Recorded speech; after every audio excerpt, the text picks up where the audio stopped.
What's going on? But I kind of just walked back into my place. I just came back. My sister's birthday was yesterday, and so we went out to eat yesterday, and we went to the mall today, um, and then we went out to eat, and I just got home from eating. I know it's kind of late, but I wanted to come down here and run my mouth just for a minute or two, or three or four, or five or six. You know how we do. What's up, Shakira? What's up, Megan? What's going on? What's up, Tiffany? What's up, T? What's up, Brussels nose sprouts? How's everybody doing tonight? Okay. Come on, Townhouse. 500 shirts? What's up, Diva? Girl, where you going? You at work? What you on the phone? Girl, why are you pressing like my grandma would say? Girl, why you pressing? Why you pressing 500 shirts? What is going on? Okay. I was just telling my brother-in-law and my sister how I'm thinking about taking a sewing class because,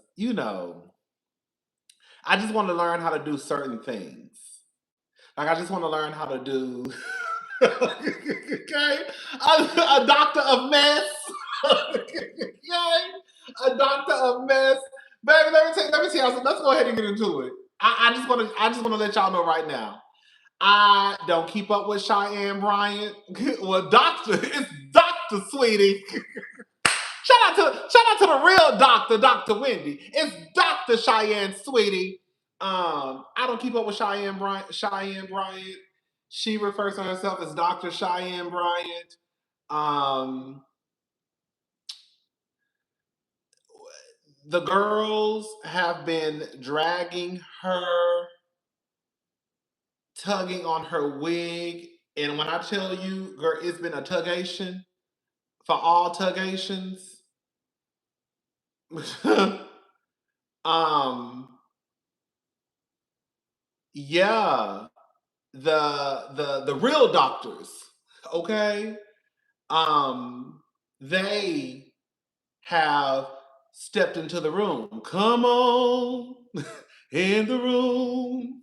Girl, the real doctors have stepped into the room and the girls have been basically saying that it just ain't true.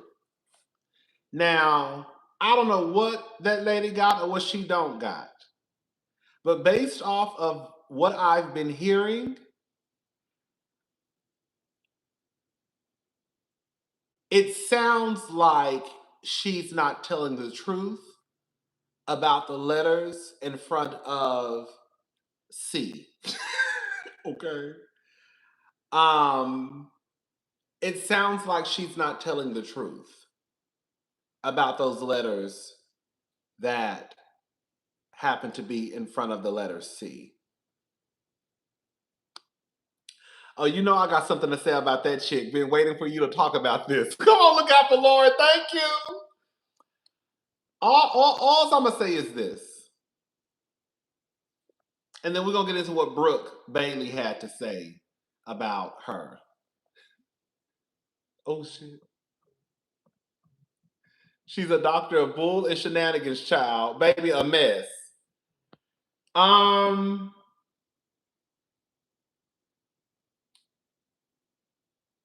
Thank you, Hero. Thank you so much.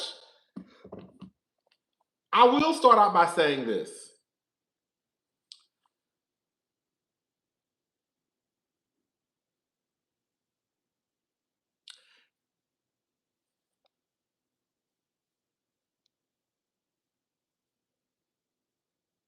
I remember when I was in high school and we had a teacher. I think she was the assistant. Was she the assistant principal? I can't remember her position.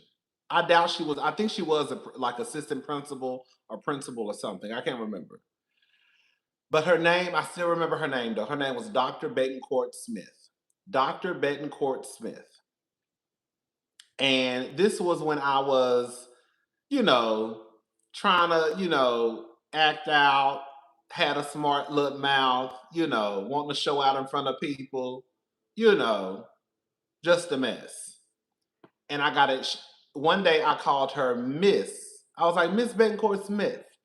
And she was like, it's doctor. She was like, refer to me as Dr. Betancourt Smith. And I was like, Miss Betancourt Smith. And I got in trouble.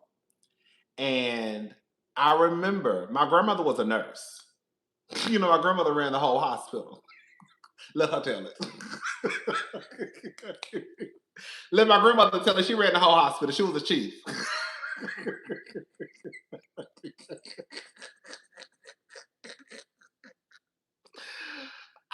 Girl. My grandmother passed away like 2, 3 years. I can't remember because she passed away.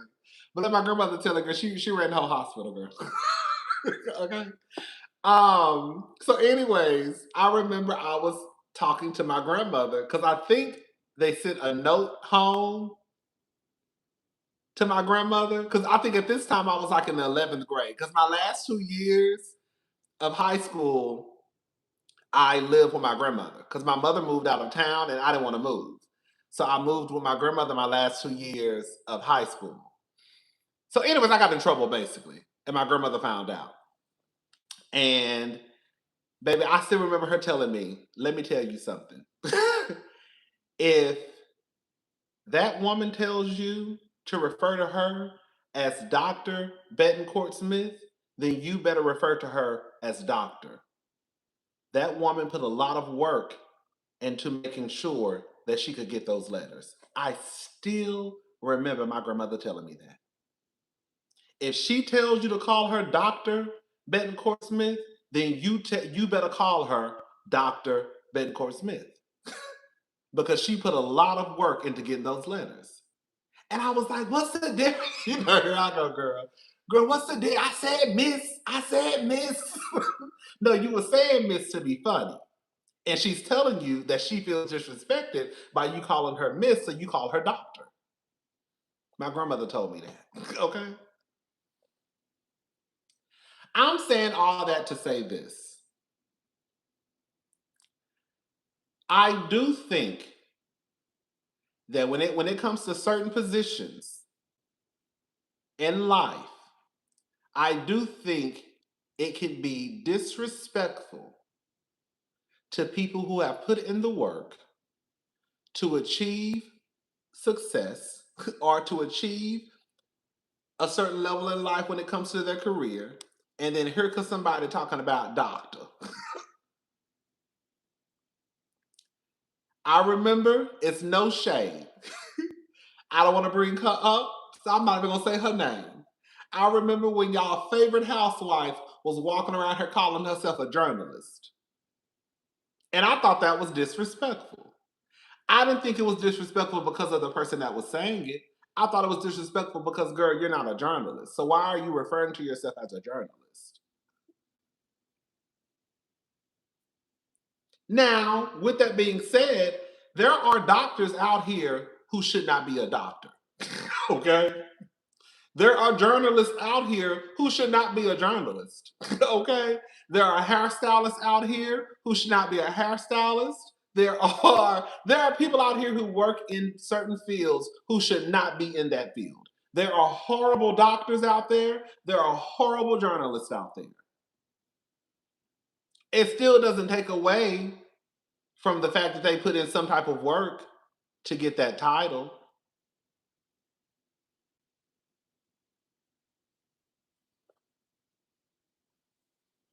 I think that Cheyenne Bryant, I saw someone say this online, and I have to agree.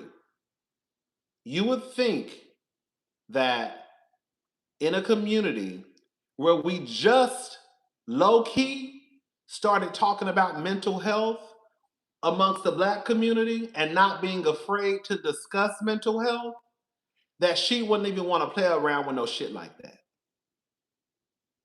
You know what I'm saying? Girl, we just low-key started talking about mental health and not feeling like we was crazy about 10 years ago. And not feeling ashamed to say, bitch, I need a little bit of therapy. Girl, bitch, I need to go talk to somebody. Okay. I need a little bit of like, I need a little, I need a little coaching. Okay. I need to get some shit off my chest. You know what I'm saying? Girl, I need to go lay on somebody's couch. Because, bitch, you know what I'm saying? So here she come, Tootsie rolling around the corner. Girl, it is crazy to me how Cheyenne really could have. I don't know what the end game is with Cheyenne. I don't. I don't. I don't know what the end game is for Cheyenne because I really feel like Cheyenne really just could have came out and just said, right, what's wrong with Coach Cheyenne? Right. Like, I don't know. Like, it's weird to me. She's lying. I graduated from the same school in 2011 and still had to get transcripts for my doctoral program in 2018. Only way you can't get official transcripts is if you never finished the program. Come on, look out for Lauren. Oh, lying ass helper. Okay, so listen. I don't know what her end game is. I don't. She could call herself Coach Cheyenne, Life Coach Cheyenne. I don't know. But I don't feel I feel like she didn't think about this all the way through. I think that once Cheyenne became known amongst us, I'm assuming. When I say us, I'm talking about Black people. Once I think Cheyenne became known, I think she just put her foot on the gas. And I don't think she thought this all the way through. Because from what it sounds like, that lady ain't no doctor.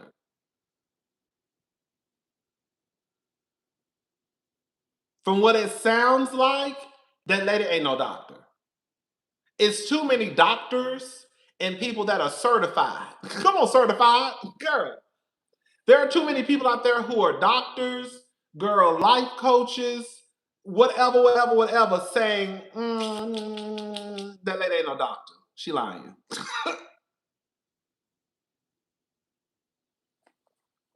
This is what Brooke Bailey had to say.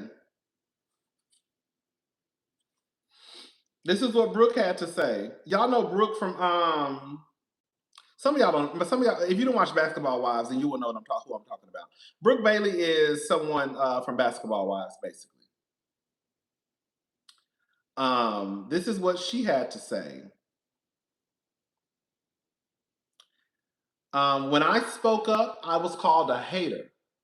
Let me give y'all a little background. Cousin, the university made a statement. People can get their records and said any degrees that have been conferred to actual graduates are still available.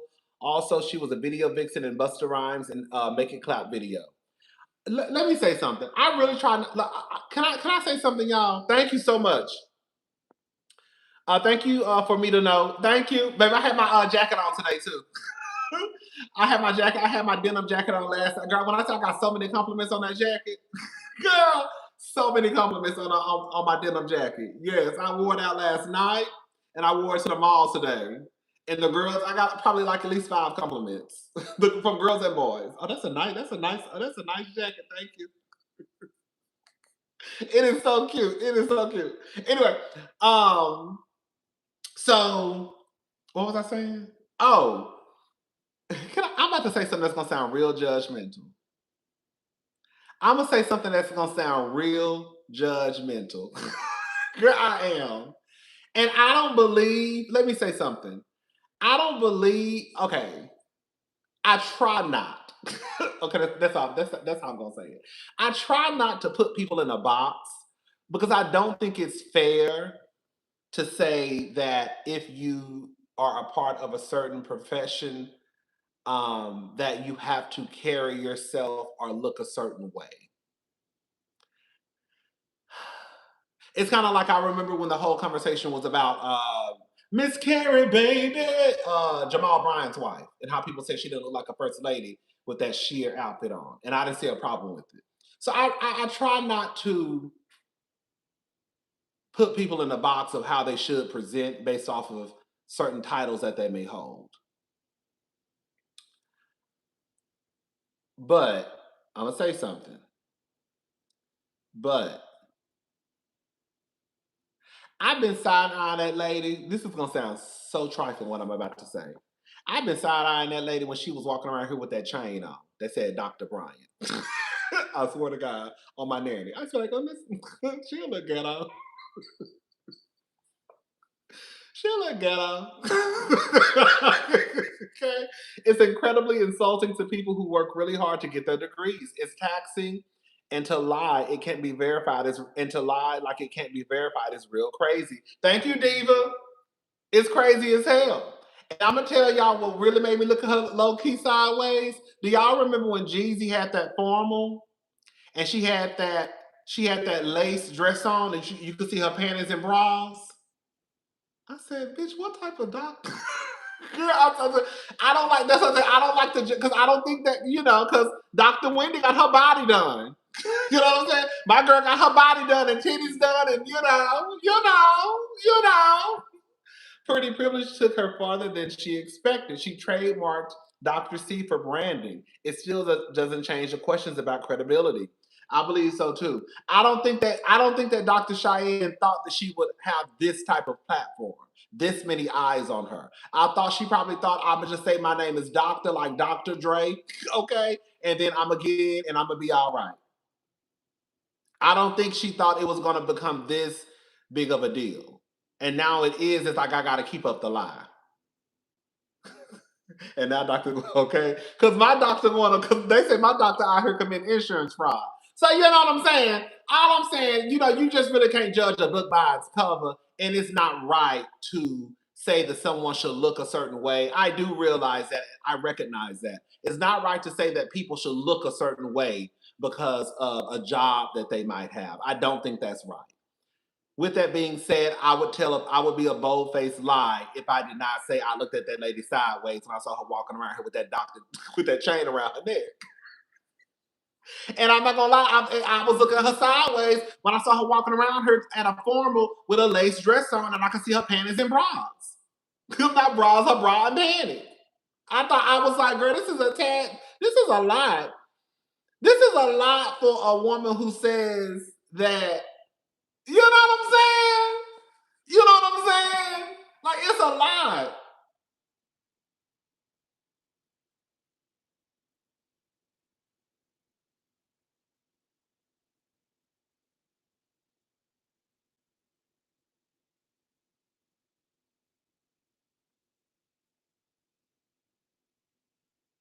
HPD is a mental health condition categorized by persuasive pattern of excessive emotional and attention-seeking behavior. People with HPD strongly desire to be the center of attention. And may behave dramatically, inappropriately, or seductively to gain approval and validation. Mm. Mm. Okay, so let me get back to Brooke. When I spoke up, I called her a hater. I was called. Oh, let me give y'all the background. Sorry.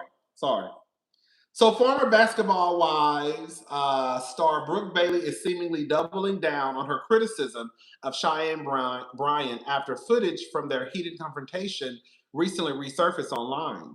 In a lengthy statement shared to social media, Brooke appeared to address backlash she received after publicly questioning Bryant's credentials during a past event featured in connection to Basketball Wives.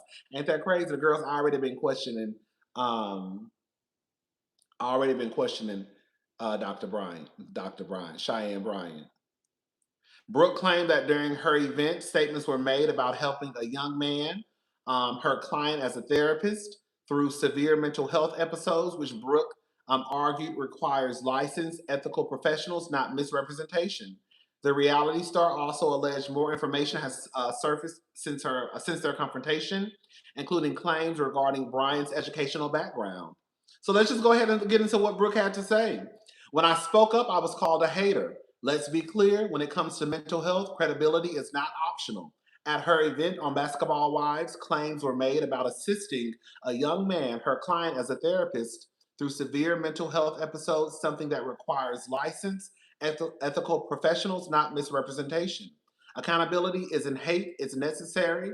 Since then, more has come to light, including that the school she attended has closed and lost accreditation, which I exposed at the reunion. No dissertation, no thesis, no license. The mental health community deserves honesty, not performance or gaslighting. People are too vulnerable to be misled. Degrees don't equal qualification. Integrity and real experience do. And when those are missing, people get hurt. Everything done in the dark comes to light. You try to silence the truth. Instead, you amplified it. Brooke B. Can I say something, y'all? Because I've been saying this too. I want to say something, and I don't want y'all. I don't know how y'all going. I don't know. I'm gonna just go ahead and say it. I'm tired. I don't like. This is just my opinion. I do not like. I'm all down for protect black women, but I don't think you can use that even if it's a black woman when it appears as though she could be a scammer doing more harm to the community than good. I don't give a damn how black you are. If you trifling, you trifling.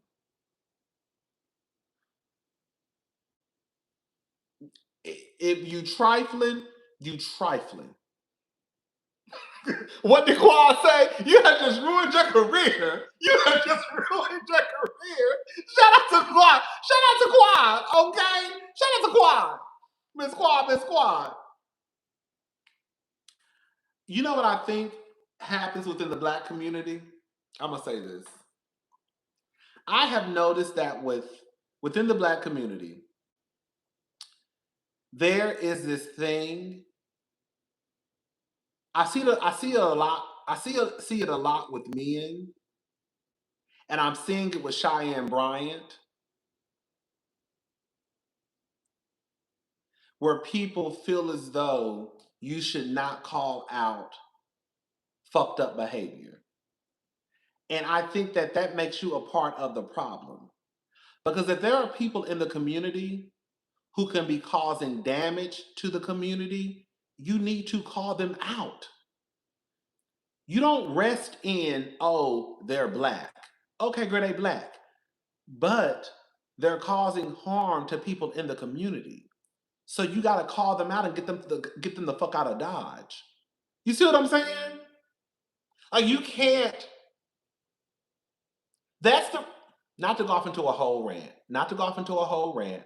But that is a part of the reason why so many terrorists within the community stay in the community. Because instead of people calling out the people that are causing harm in the community, people don't say nothing because it's like, oh, I don't want to snitch. I don't want to be a rat. I don't want to say nothing. No, you need to call them out. Because if you call them out and they're held accountable for their behavior, then we can get their asses out of the community. You see what I'm saying? You see what I'm saying? Ooh.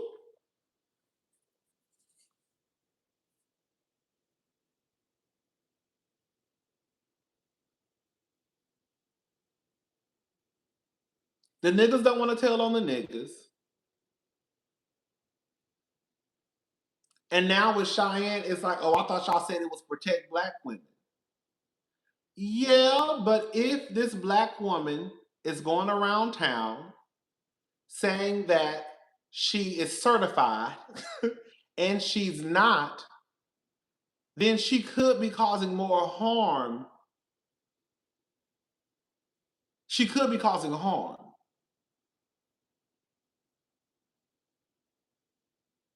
Because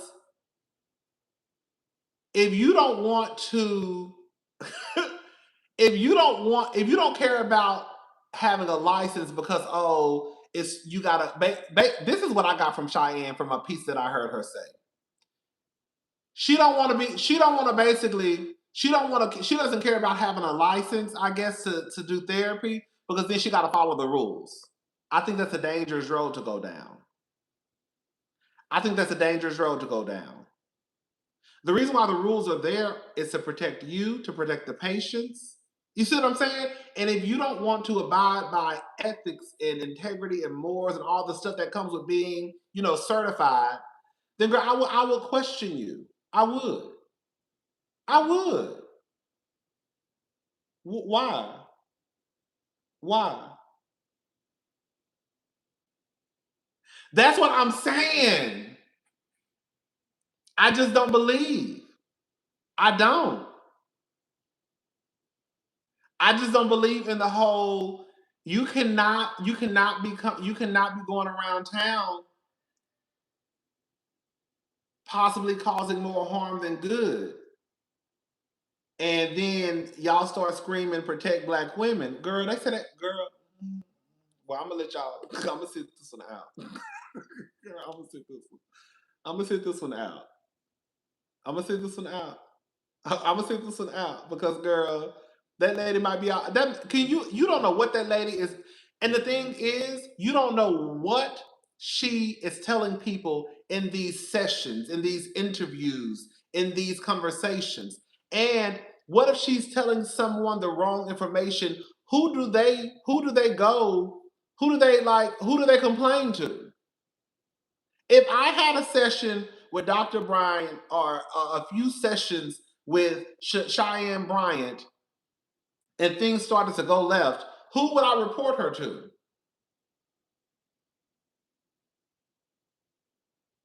How would that work? And then you're charging the girls $350. I don't know, girl. Like there's no ethics board, right? Like there's no ethics board to report her to. So like, what do you do? Like I just feel like that's like a very dangerous road to go down. Cheyenne really could have just said, girl, Cheyenne really could have just said she a life coach. She a spiritual coach. I don't know. Girl, Iyanla ain't walking around her calling girl, Iyanla ain't walking around her calling herself no goddamn doctor. Girl, Iyanla say I'm a spiritual guidance counselor. What she say? I don't know what she said. She said she's a spiritual teacher. Iyanla don't walk around her calling herself no doctor. Iyanla ain't no doctor.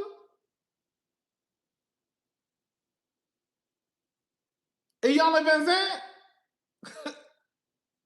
Iyanla Van Zant is not a doctor. Is she?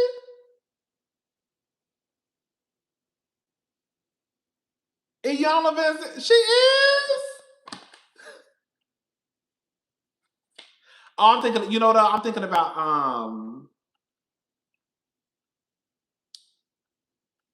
about let me see. Cause I could have swore that lady wasn't no doctor. Let me see. I just knew that lady. I thought she said she wasn't a doctor. What's her name? Iyanla Van Zant.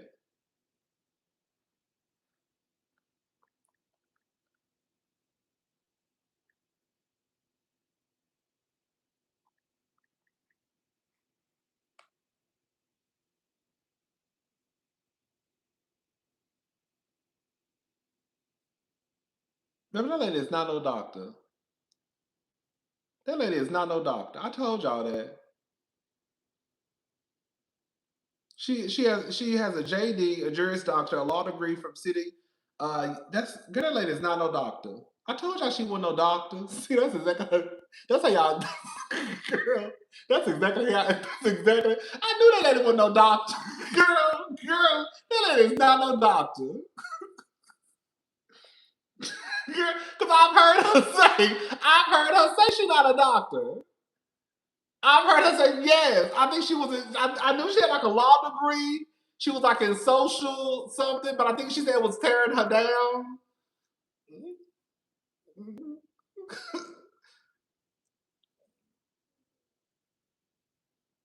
She has an honorary doctorate.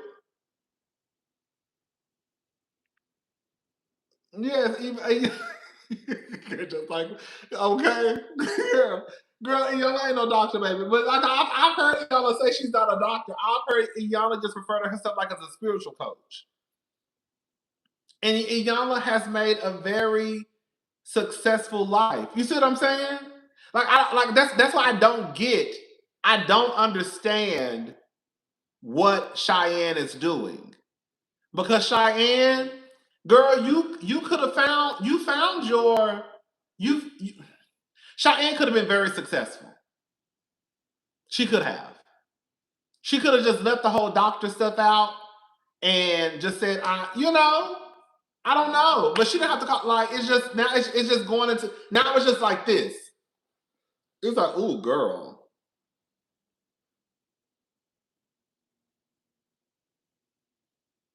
I don't like honorary doctors, girl. Let me shut up, John. That's a whole nother conversation. That's a whole nother conversation. But yeah, I just I don't know what her end game is. I think it's very disrespectful. I do. She better be glad my grandmother ain't here.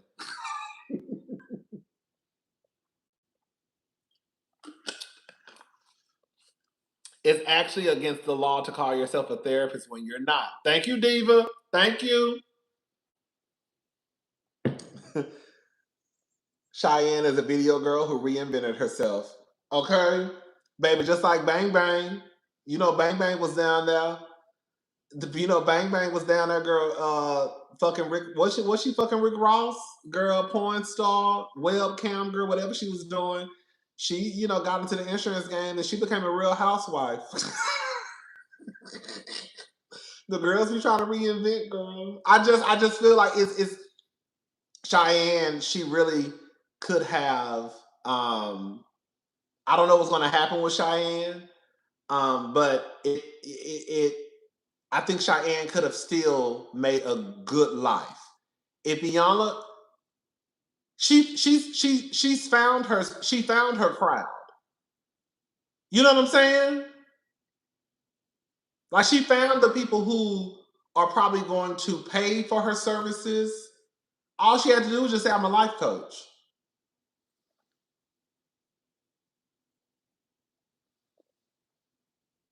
When she brought up God, I said, "Girl, let me tell y'all. Let me tell y'all one motherfucking thing, okay? Cheyenne, you's a motherfucking liar. We're gonna go ahead and just call it for what it is, girl. The truth of the matter is, it is too many. Let me tell y'all something, girl. Let me tell y'all something. Let me tell everybody in here something right now. I don't think Cheyenne is so goddamn doctor. I think she's telling the bold-faced lie. There is no way in hell that if that woman has done all of that work to accomplish something like that, she would not have something to show for it. It be motherfuckers down to YouTube. When they get a plaque for 100,000 subscribers, bitch, they throw a party. Okay? Let me repeat that again. The girls down to YouTube damn near throw a virtual party when we get 100,000 subscribers. You mean to tell me, bitch, you done put in all that goddamn work for a goddamn doctoral degree and bitch, you ain't got nothing to show for it? Not a piece of paper, not nothing. I guarantee you, if I call Valerie right now, I bet you my high school diploma is still in that house in a box somewhere. I bet you, girl. At one point, my mama had my goddamn diploma. My bad, sorry, y'all. Girl, at one point, girl, my mama had my goddamn high school diploma on the goddamn frame on the goddamn wall. You mean to tell me you got a girl? You are a doctor, and you can't find nothing to show the girls that you a doctor? I don't believe it. I don't believe it. People work too hard for shit like that. People work too hard for shit. If my grandmama picture is on the wall at the hospital that she ran, and my grandmama never walked around here calling herself no goddamn doctor. She said, "Girl, I'm a nurse and I ran the hospital." That's what she said. Ain't no black woman in her right mind would allow you to question her credentials and not show them to you. Exactly.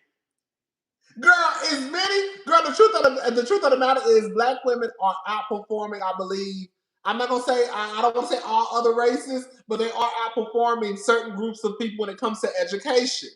There is no way that black lady has achieved that type of that level of education, and she ain't got nothing to show for it. She's not telling the truth. That's just not the truth. That's just not the truth.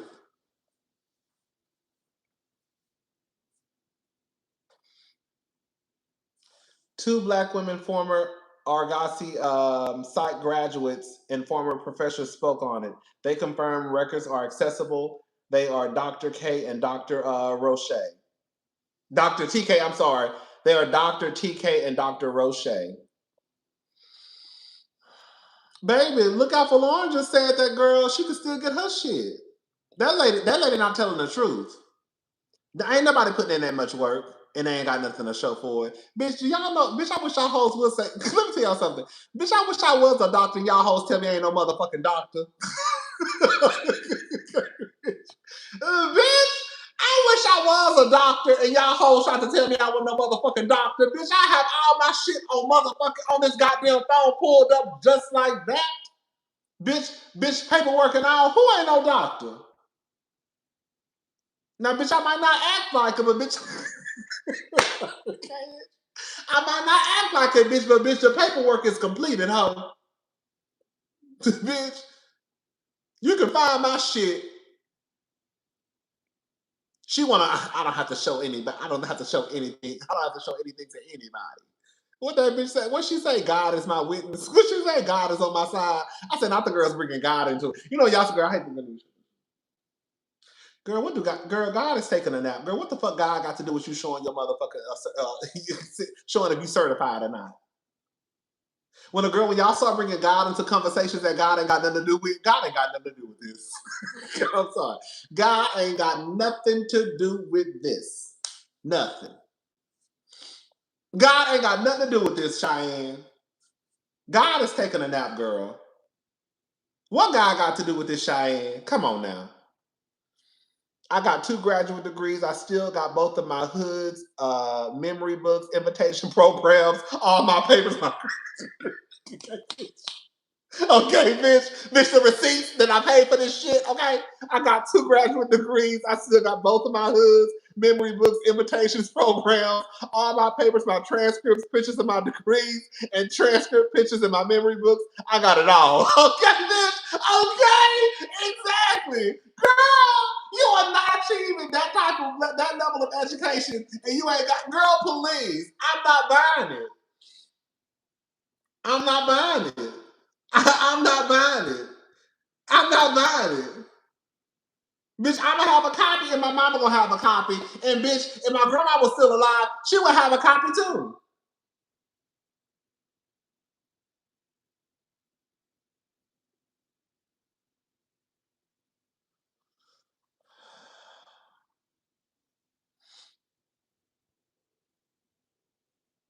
Yeah, we could put it to bed because I don't. We not buying it. We not buying it. Y'all can tell what y'all want to say about my girl, Dr. Wendy. She might be going to jail for a little bit. Hopefully she don't.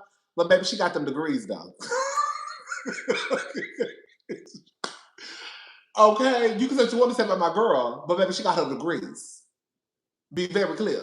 Be very clear about it. She got them degrees. Okay. Anyways, girl, let's go ahead and move on. Let me just look right here.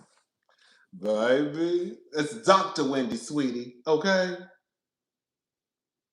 Now she ain't no she ain't got no fucking she ain't, okay. It's doctor with it.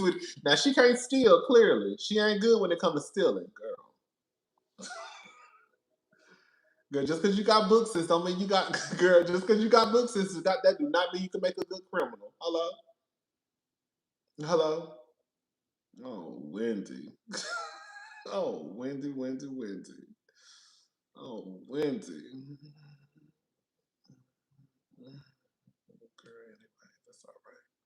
All right, y'all. So let's go ahead and move on. So this is shaking my head after she blasted Cam Newton and Nick Cannon, like Tyra Banks said. We were rooting for you. We were all rooting for you. Thank you, Diamond. Thank you. Okay, so this is according to Reality Blurred. So RHOBH star Dorit Kemsley's $6.5 million home is 5 days away from foreclosure, as attorney explains why she and PK might not be able to stop auction. So Dorit Kemsley is in jeopardy of losing her home amid her messy split from Paul PK Kemsley. According to a couple of recently shared documents from attorney Ronald Richards, the 49-year-old Real Housewives of Beverly Hills star $6.5 million mansion, where she resides with her two kids, 12-year-old Move Like Jagger and 10-year-old Phoenix Rising, is set to be foreclosed upon on May 20th at 10:30 a.m. Girl, it's Sunday where I'm at. It just hit Sunday. It's 12 midnight. Girl, so she got a couple of days, she got a few days. Ooh.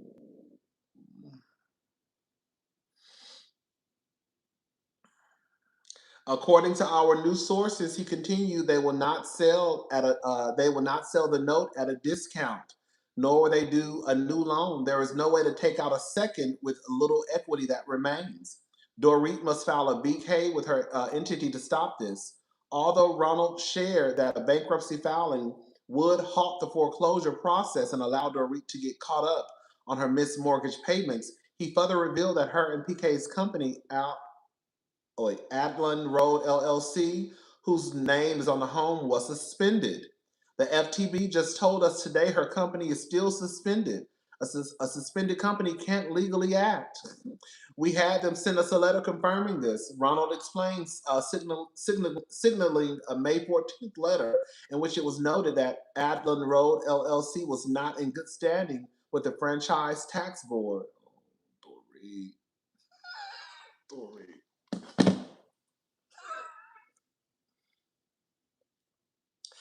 People like Dorit make me sick. I'm gonna tell you why. Because Dorit, you was just at the reunion last year saying that Sutton, girl, you basically, I'm paraphrasing, but bitch, you talking shit when you live on a main road in Beverly Hills, like the bitch lived in bombs over Baghdad. The bitch lived in Beverly Hills, Bel Air, wherever she lived. Girl, you act like the bitch live in the middle of bombs over Baghdad, Palestine, girl, Iran, girl. What, girl? Like you live in a main road, you live on a main road in Beverly Hills, girl. What?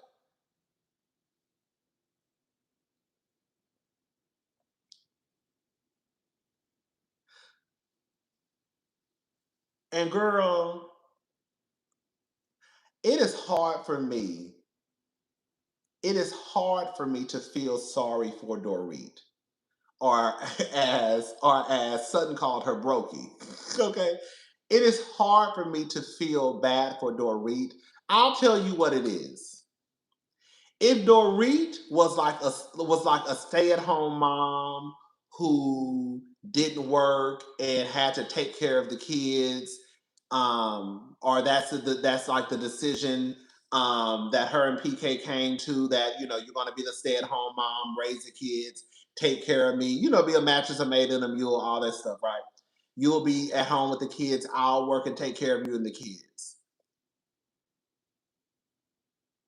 I could get behind Dorit 100% if PK, if her and PK then divorced and PK kind of left her out high and dry. You see what I'm saying? If Dorit had little to no income and Dorit and PK split, and then PK kind of left her high and dry, and now she got to try to figure out a way to find a place or pay for stuff for education and clothes and for the kids. Now I could feel bad for Dorit. It is hard to feel bad for Dorit because according to what PK said, I don't know if it's the truth. He said that Dorit makes $166,000 a month.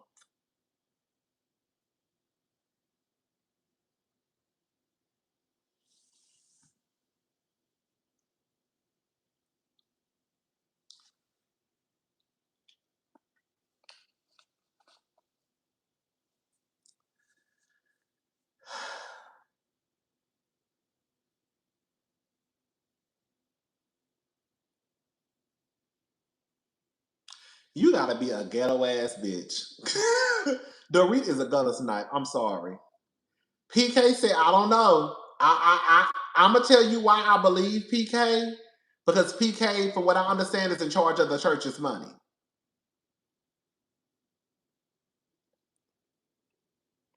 And Dorit don't give me. She's the type of girl that would. She don't give me like she Quad. Okay. Quad was over there, and Dr. G didn't know what the fuck Quad was making, and Dr. G was paying all the bills. Dorit don't give me. She that type of girl. She not no Quad well. Quad kept her money to her. Kept her money. She put her money in her bra, and she didn't let Dr. G know nothing about her coin.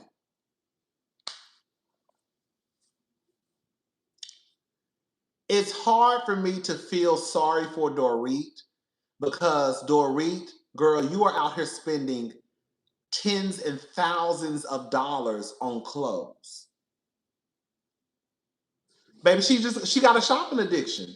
Girl, this is what they said. Girl, this is what they said. Hold up. Girl, I still got it. Like Dorit is a gutter snipe. She is. I got it. Hold up. Do I have it?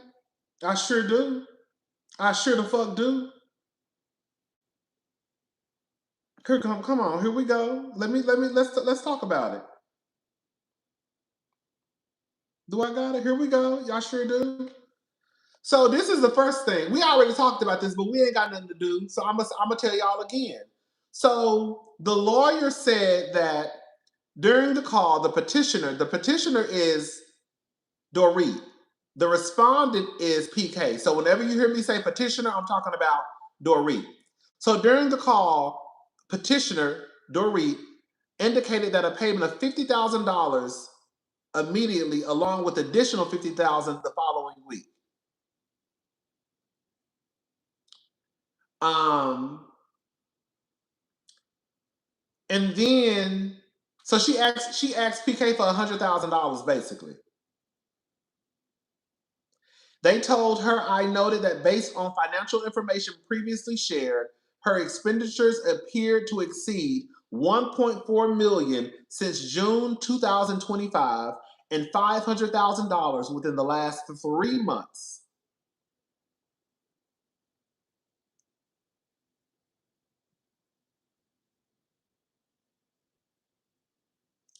He said that Dorit told him that basically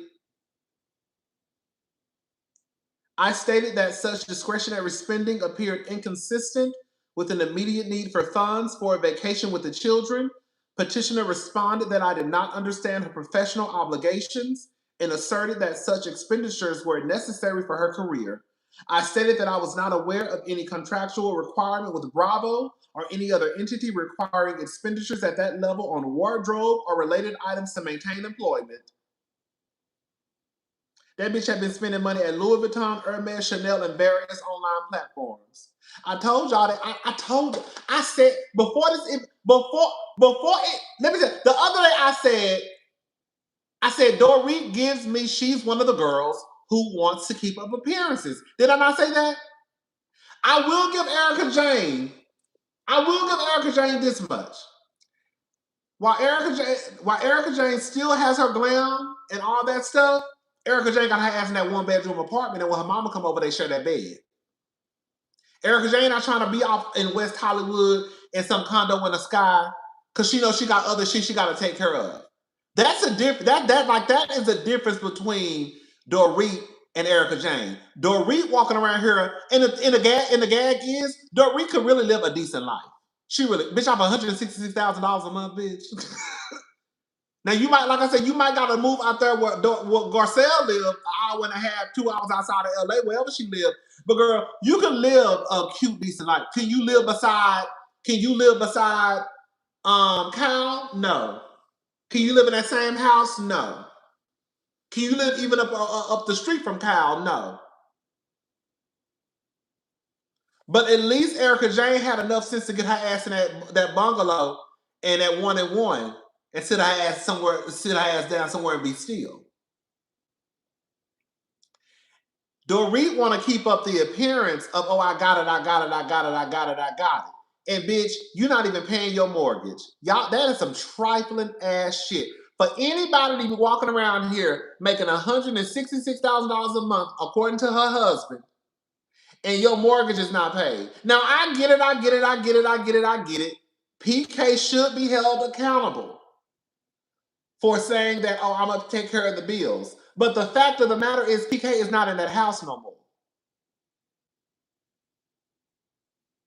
And quiet as it's kept, you the dummy for putting your trust in a nigga, stupid hoe, how you figure. He won't fuck your best friend and your sister. Shout out to Kaya. Bitch, you the dummy for believing a nigga in the first place. You put your trust in a nigga, stupid hoe, how you figure. Shout out to Kaya. He won't fuck your best friend and your sister. I lied to ya and then screw ya. Okay? That's why it's hard for me. I see both sides. When it comes to Dorit and PK. Because on one side, PK, you trifling because you said you was going to take care of Dorit and pay all the bills and all that stuff, right? But at some point, I also feel like, too, Dorit going to have to put her big girl panties on and, baby, just be like, bitch, it is what it is. Bitch, I got to find somewhere for me and my kids. But Dorit don't want to get up out that house. Now she ain't got no choice. I know she did say on Watch What Happens Live, like a few weeks ago, that PK was supposedly gonna catch up the mortgage on the house and she was gonna find a place for her and the kids to live. They just bad with money. Because if we're gonna be honest, PK and Dorit should have never even moved into that motherfucking house. That's why I don't know why y'all acting like Portia ain't girl, no shade to Portia. Bitch, girl, Portia gonna be up the street. Anyway, but girl, PK and Dorit shouldn't even moved into that house. What do they call it? Because I watch a lot of HGTV. I feel like PK, even though PK and Dorit make a decent salary, I don't think that they can afford that house. What is it called? Oh, I think it's called house poor. You know how you can get approved for something, but you really shouldn't move in. You probably shouldn't get it just because you were approved. What is it called what is it called? Like house poor? I do believe that. Yep. I do believe she's a social climber. I believe it. I believe, I know that PK and Dorit, their income together is a nice monthly income, right? And I'm sure anybody wouldn't mind having their income, but I don't think that they shouldn't even moved into that house to begin with, if we're going to be honest. And now, let's just call a thing. I'm not backing PK up, but the fact of the matter is PK not paying that motherfucking mortgage on that house. If PK make $91,000, okay, let's do the math, y'all. Get your calculators out. They say PK make $91,000 after taxes a month. Bitch, I would live. Bitch, when I tell you I would be foul. Bitch, my life would be so motherfucking foul. Bitch, if I made $91,000 a month, girl, y'all can tell me shit.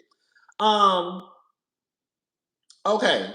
So PK make $91,000, 92. I think it's not $91,999. We're just gonna say $92,000 a month. They say PK's rent was $16,500.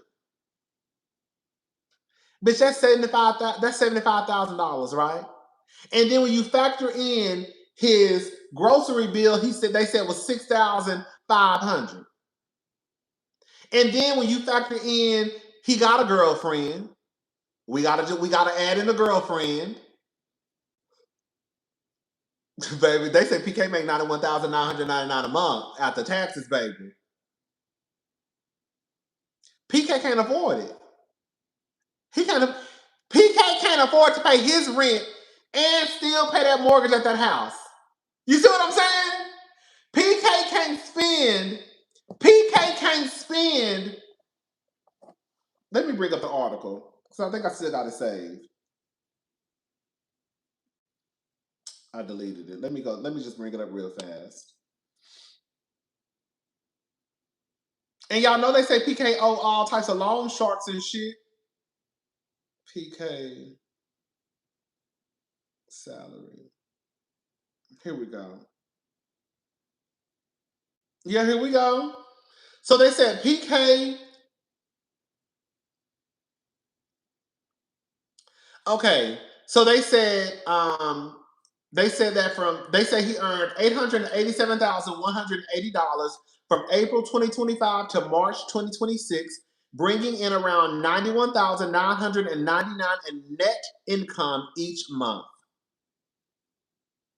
Net is after taxes. Okay. They said that his monthly expenses include $16,500 on rent, $800 on healthcare, $6,402 on groceries, $3,000 on utilities, $1,777 on entertainment and gifts, and various other bills. Bet she wish she was toothless and not homeless. Okay, April, right. So if you factor in PK's bills, and then Dorit was still expecting him to pay the bills at that house, PK couldn't afford all that.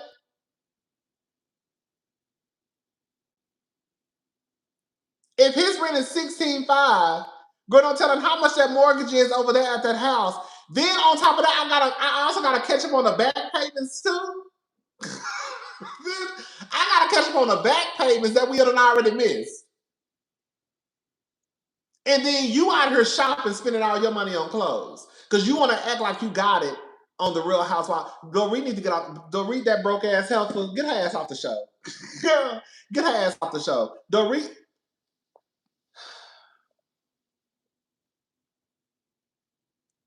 You could tell that Dorit really is detached from reality. I'm not gonna never let this go. I'm not. And that's why I kind of loop. And that's why I really don't have no respect for Sutton because ain't no way a bitch who ain't got nowhere to lay her head and you and your kids about to be on the street say a motherfucking thing about where I lay my head. Even if it is on a main road in Beverly Hills, girl, you got your motherfucking nerves. Girl, the way I would have cussed Dorit ass out, girl, you ghetto ass gutter snipe, bitch. You been out here at the motherfucking Hermes, Chanel, and Gucci store spending money, and you ain't even got nowhere to lay your motherfucking head for you and your children, bitch. If you don't shut your mouth, don't say nothing to me, cause I'll fuck around and buy your house and turn it into a playhouse, bitch. Keep on fuck around and find out. Bitch, I will buy your house and then turn around and turn it into a motherfucking playhouse, bitch. That's how Sutton should have been talking to Dorit. Okay? That's exactly how Sutton should have been talking to Dorit. Because, bitch, I can afford your house and mine. Don't ever get it twisted.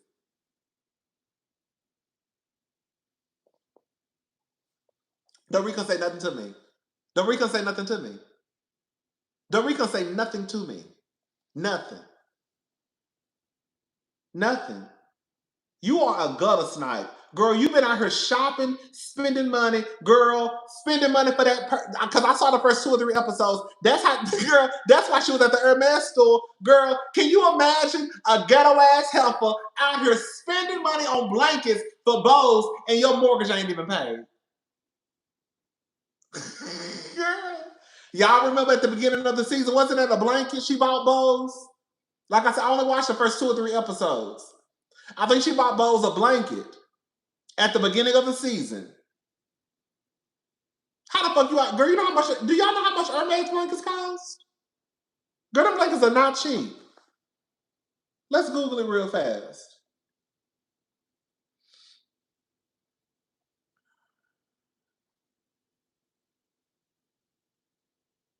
Where are you at?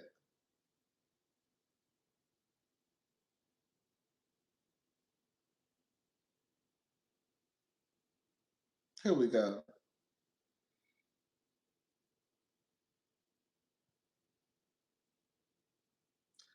Avalon throw blanket, $2,050. Girl, my little blanket I be putting over my legs cost me $19.99 at Ross Dress for Less.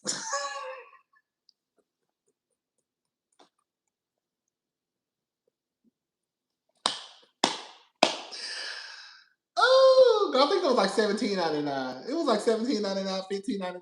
I know it went over $20. And that was that. You know my little green blanket I got, girl. That blanket cost me like $19.99 from Ross Dress for Less, and this bitch just spent $2,000 on a motherfucking blanket for she done spent $2,000 on a blanket for Bose, and girl, your mortgage ain't paid. I'm sorry, y'all. I can't get fully like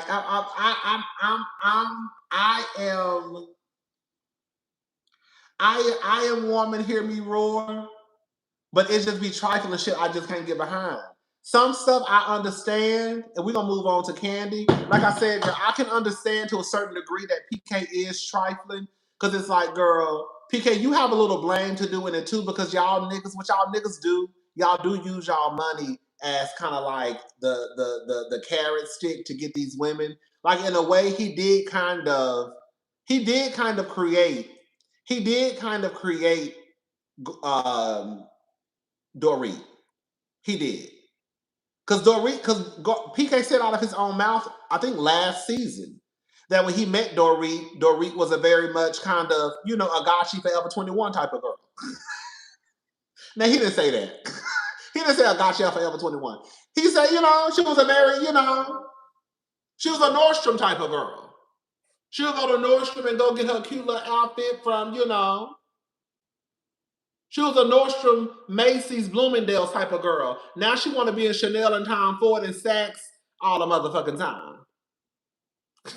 When I met the bitch, she stayed at Foley's. Shout out to the girl. Some of y'all don't know about Foley's. When I met the bitch, she was at Foley's and Macy's and Nordstrom. Now all she want to do is be in a Tom Ford store, in a Gucci store, in a Chanel store. But in a way like PK, girl, PK, Nordstrom is a place. No shade, I worked at Nordstrom.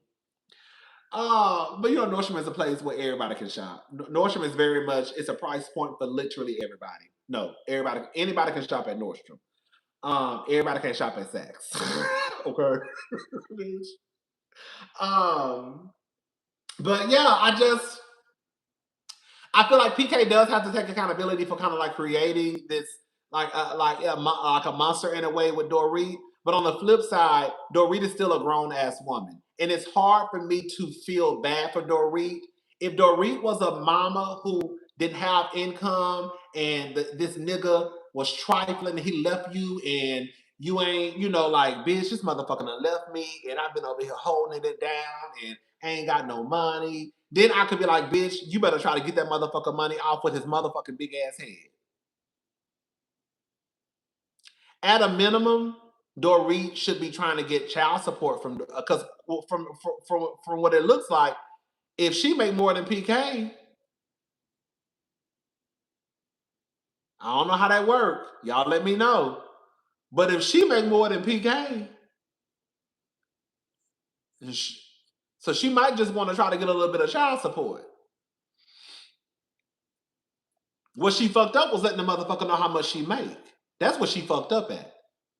That's what she fucked up at, if we're gonna be honest. She fucked up by letting PK know how much corn she got. That's what Dorit fucked up.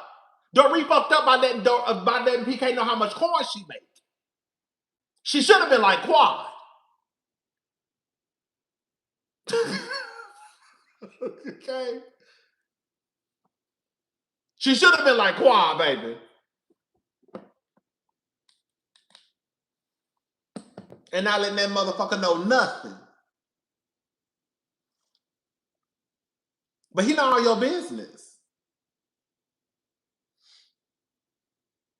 No, baby, not like Drew. Not, baby, like Drew. Baby, Drew is homeless. Quad wasn't homeless. No, baby. No, baby. No. Not Quad more like Drew. No, baby. Like Quad, not like Drew. Drew ain't got custody of her children. She ain't got nowhere to go. They putting her ass out on the motherfucking street. Girl, not like Quad, not like Drew. Girl, no shade. Girl, no. No. Girl, no. Baby, Drew ain't even got her motherfucking children, and she on the street. Baby, just like Quad, not like Drew.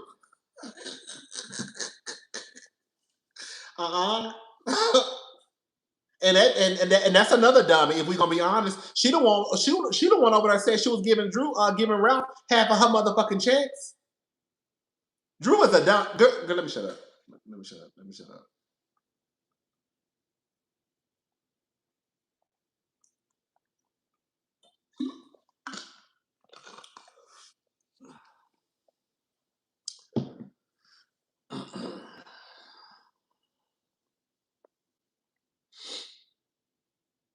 I'm not even gonna get started on Drew because I know how the girls, I'm trying to get,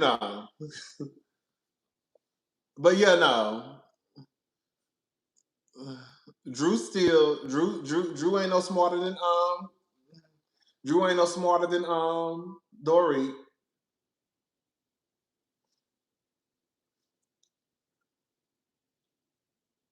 Girl, Drew literally has 14 days left to be out of Ralph's house, and she got to leave them motherfucking children. I would be when I said this. I said that whole baby. That's what I said. I'm so happy. Oh, I'm so happy, girl, because I would be ready to. Baby, I would probably be in jail. I probably would. The girls used to be on Marlo's head about how she was paying her bills. And the truth of the matter is, I always gave Marlo her motherfucking props. Out of every bitch I done ran into on the Real Housewives, Marlo probably was the smartest with her pussy, if we gonna be honest. This a little late night talk. Marlo probably was the one who had the best pussy management, if we gonna be honest. Don't ever forget that Marlo got a house for her and her mama paid for. Marlo ain't had a mortgage since she moved into that motherfucking townhouse. Hello?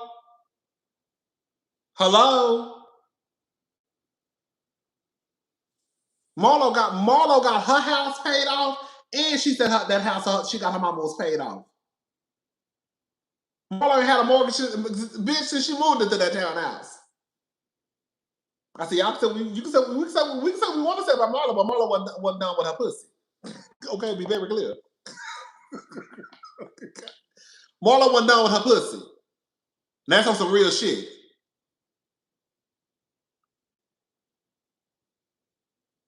Once you ain't got no mortgage, bitch, you good. Hello?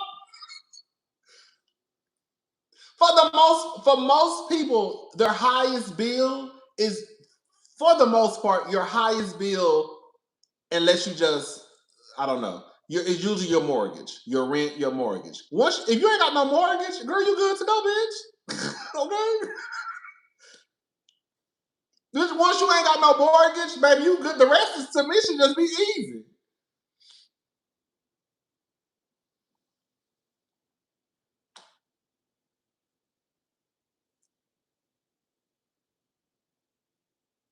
Right. I don't know. It's like, I just can't, I don't know. I don't feel sorry for Dorit. I don't, y'all. I don't feel sorry for Dorit. Because Dorit is still in a position where Dorit makes a lot of money.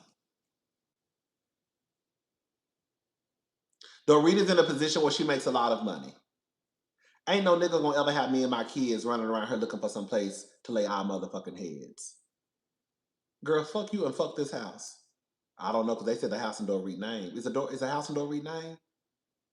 I don't know. I can't remember what I read. You're not gonna have me and my kids running around here looking for some place to lay our motherfucking heads. That ain't gonna happen.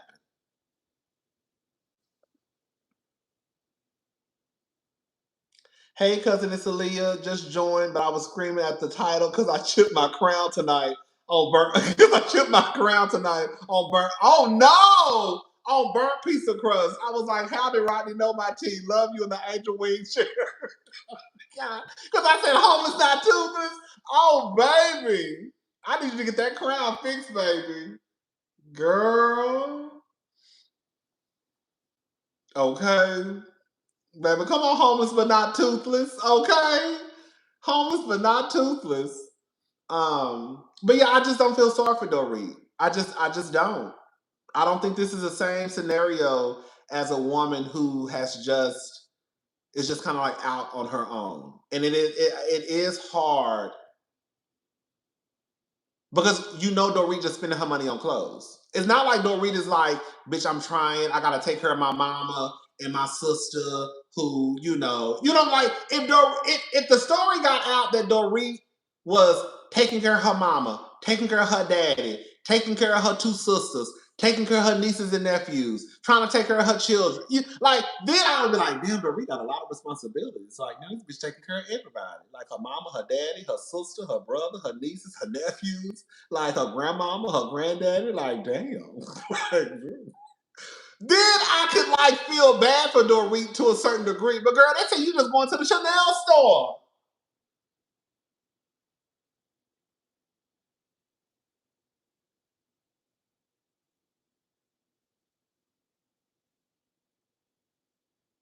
They say you at the motherfucking Chanel store and Hermes store spending money. They say they said you spent $1.4 million, bitch.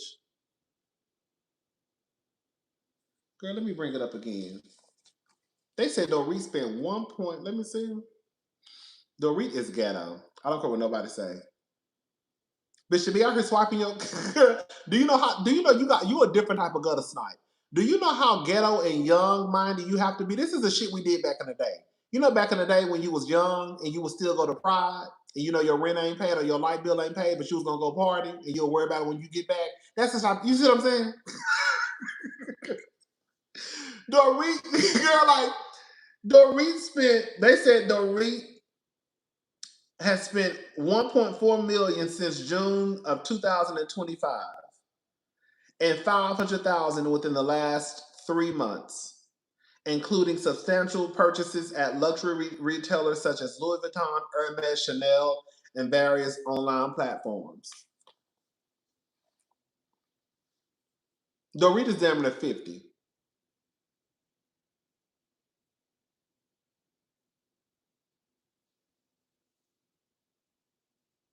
And girl, you out here just swiping your cards and spending money, and girl, the mortgage ain't even paid.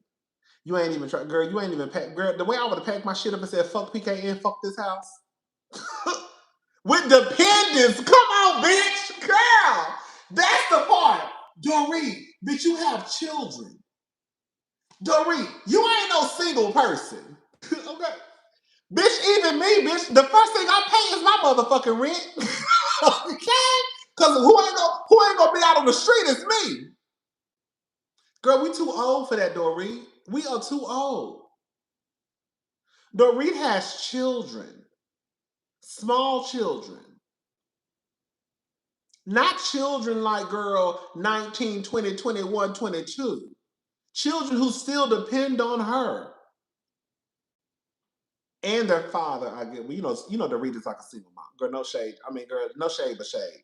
Dorita's a single. I've been telling y'all Dorita's a single mama, girl. Dor- Dorita is a single married mama. Hello, she been for a long time. When I found out PK was only coming to town and girl see them kids like what she said on a Saturday night, I said, oh.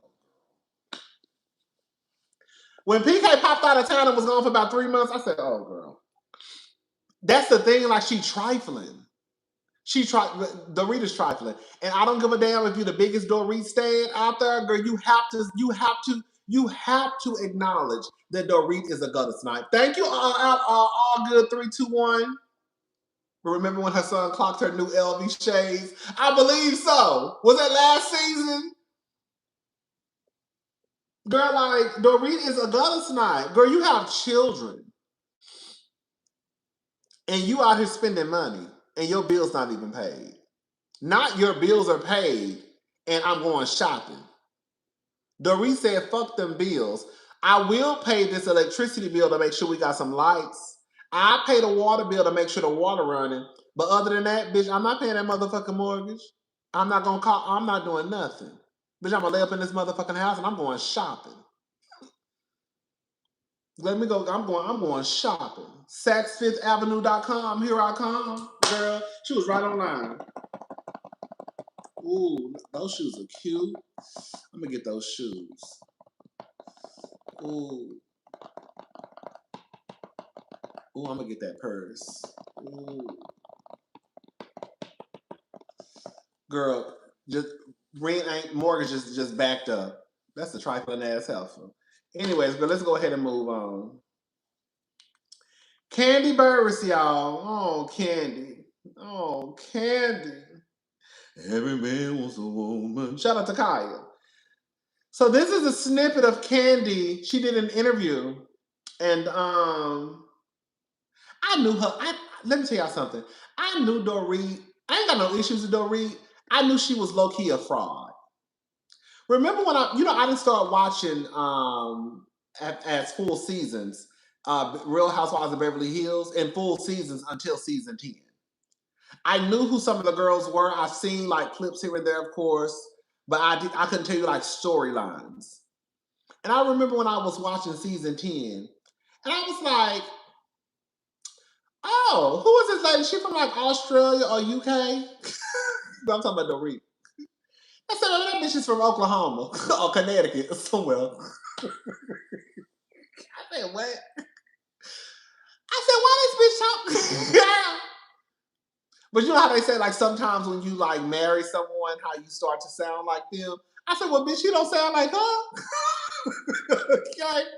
I do believe that when you hang around people, you will start to speak like them. I do believe that. I believe that's like a fact, depending on the length of time you hang around them. So I do agree with that, and I do believe that that's true.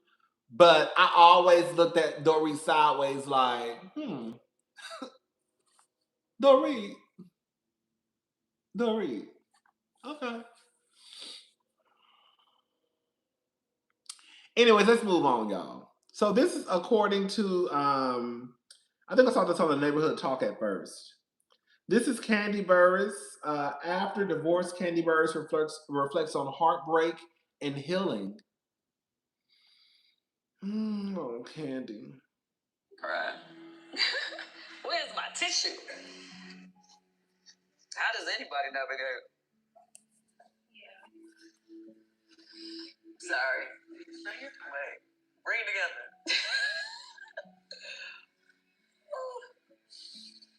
Okay, I'm listening. No, I'm just saying, I just hope that you're taking time, out for yourself. Because you wear so many hats and do a lot. I stay busy.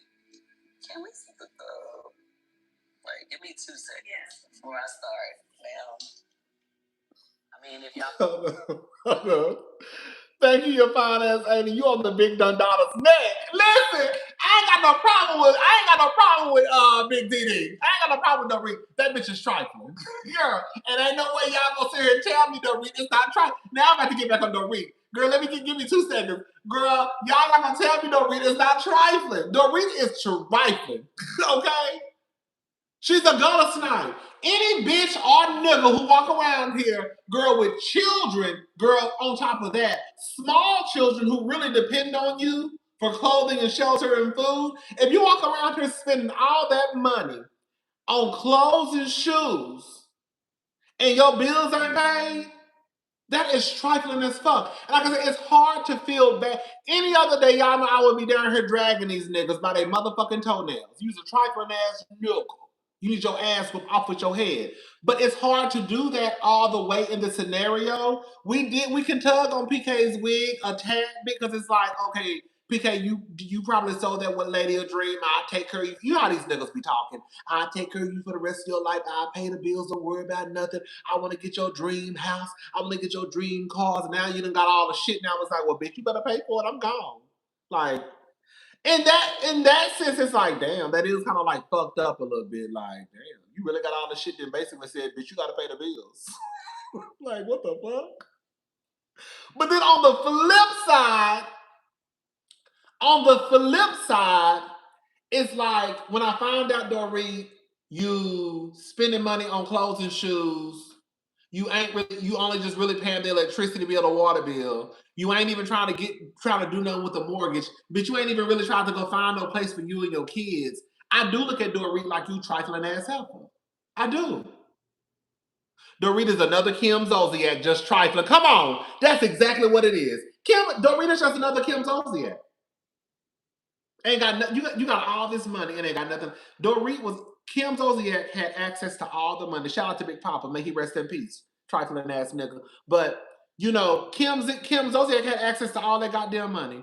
Writing checks for $70,000 for trucks and shit her first season on the Real Housewives of Atlanta. Ain't got shit to throw, ain't got a pot to piss in or a window to throw it out of, bitch. Moving from pillar to post. Look at Dorit. Got all that goddamn money, ain't got nothing to show for it. How the fuck you making $166,000 a month, bitch?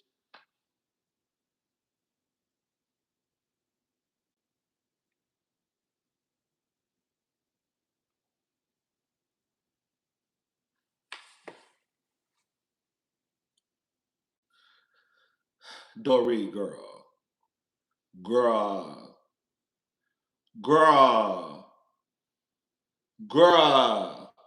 Like I said, girl, it would be one thing if Dorit said, if Dorit came out and said, look, I've been trying the best I can. I've been taking care of my mom and my daddy. You know, I've been taking care of my grandmother. She's sick. My grandfather, he's sick too. I've been taking care of my nieces and nephews. My sister lost her job. If Dorit had a story like that, then I would be like, oh shit. Damn, Dorit really over there like trying to help her family out. She taking care of her sick grandmama, she said her sister just lost her job and her sister got 2 kids. Then it could make sense. No, PK is still responsible for his dependents. Hell yeah. That's why I say he needs to be paying some child support.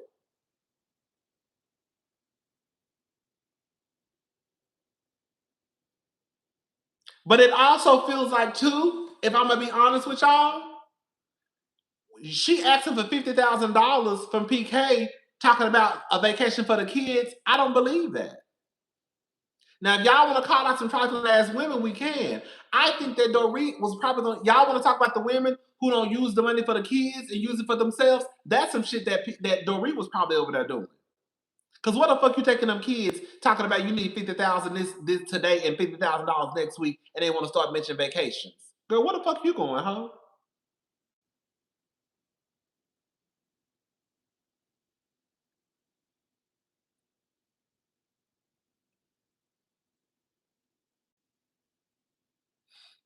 It's not about, to me, it's not about putting it on her, but the reality is, this is what it is to me. PK has always been responsible for the mortgage. Yes. I think that it is trifling as fuck for PK to have moved out of that house and then told Dorit, you're going to be responsible for this mortgage in 30 days. I remember saying this in my review. I would have pulled up on PK and whooped this motherfucking ass with a baseball bat. Because how the fuck you gonna get this big ass house, this high ass mortgage, and then tell me in 30 days I'm gonna be responsible for the motherfucking mortgage, girl?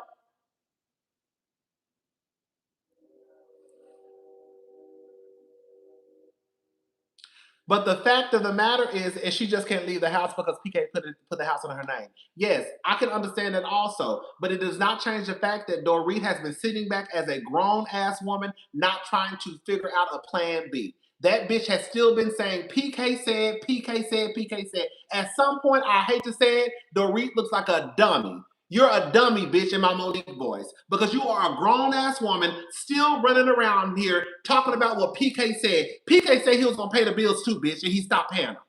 So why are you still walking around here at the young age of 50, the ripe age of 50, still repeating what a nigga said he gonna do?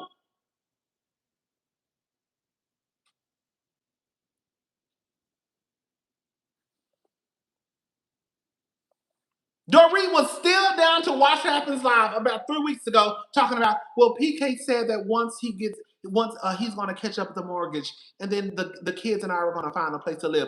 Bitch, that should have been your plan B a long time ago. Girl, PK been told you all types of shit. And you still running around town talking about what PK said, PK said, PK said, PK said, PK said. PK said he was gonna pay all the motherfucking bills, and he told your ass just the other day, bitch, you gonna pay these bills in 30 days.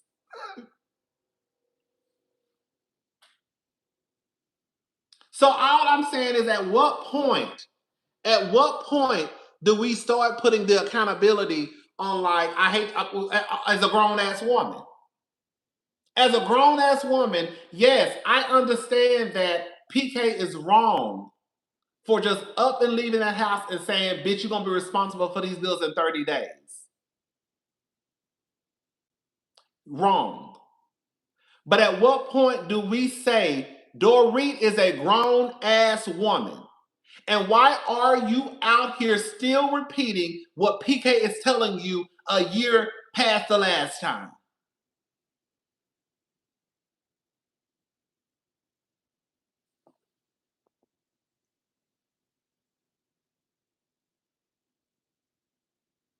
But we can keep the anger on PK for filling her head with shit she's not gonna do, especially depend. No, I'm sorry. I'm sorry. I'm over that. Y'all be too old for that. I'm sorry. I'm sorry. Y'all be too old for that.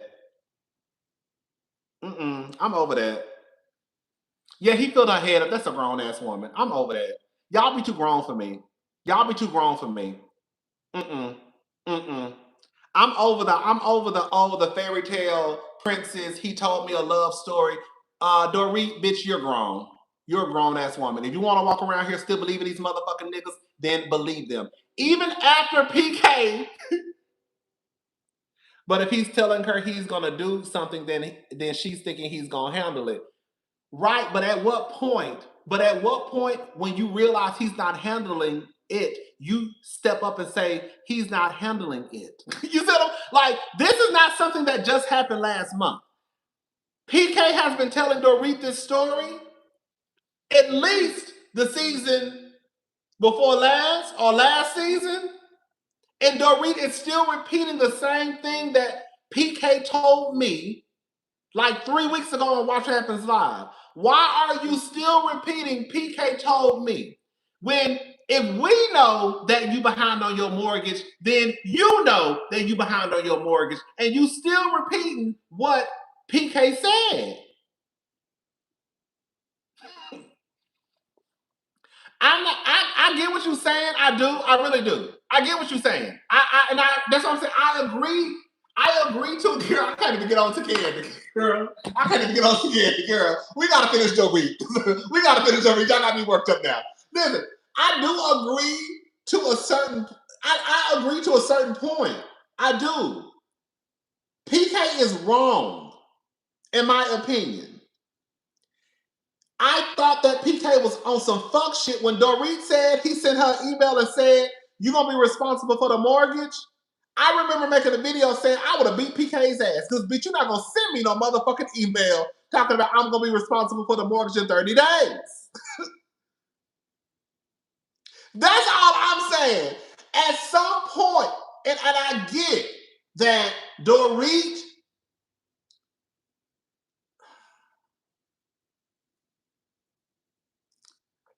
That's what I'm saying. That's what I'm saying. Like, I've been dragged PK. Girl, I've been dragged PK. I've been said I've been beat his ass in the middle of the street with a baseball bat. I think now it's time to drag Dorit. Because now we see Dorit, you on some fuck shit. I just don't think that Dorit gets a pass necessarily.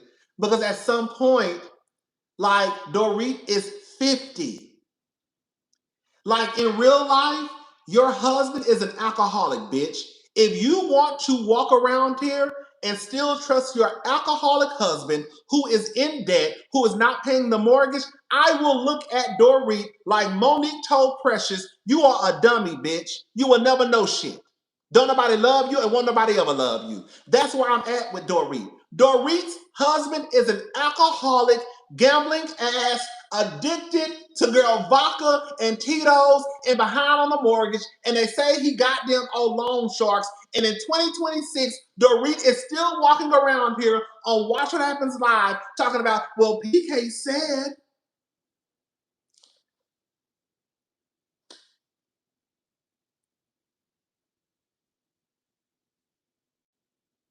And no, Dorit does not get any sympathy from me because the fact of the matter is she been taking care of them goddamn kids by her goddamn self. Dorit ain't just became a single mama last week. She ain't just became a single mama last year. Dorit been a single mama.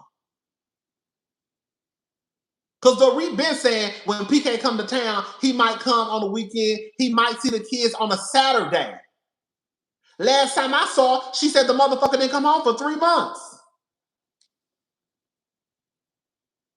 That's like, at what point do we look at Dorit like, Dorit, girl, what the fuck is you doing? Like, you a grown ass woman. Dorit is not a child. Dorit is a grown ass woman. And I hate to say this because I don't want to, like, I'm not trying to be like mean to like people who struggle with addiction. But the fact of the matter is, you want to keep walking around here believing your alcoholic ass husband who been lying to you, who ain't been paying the bills, behind on the mortgage. Girl, if you want to keep walking around here believing this, repeat on what PK told me, girl, I am looking at Dorit like you're a dummy bitch. You believe in your alcoholic husband who don't pay the bills? Still? You still believe in your alcoholic husband who don't pay the bills? Still. Dorit can go. Y'all better be glad I'm not reviewing Beverly Hills because I'll probably be on Dorit. Baby, y'all see the energy that I would be giving. Y'all best to be glad. When I tell you, y'all better hope, bitch, I might hop in. I might go back and watch this past season because y'all better hope I don't go because y'all see I was gonna be on Dorit's ass. I was gonna be on Dorit's ass, baby. Girl, ain't nobody low enough to keep out your ass, baby.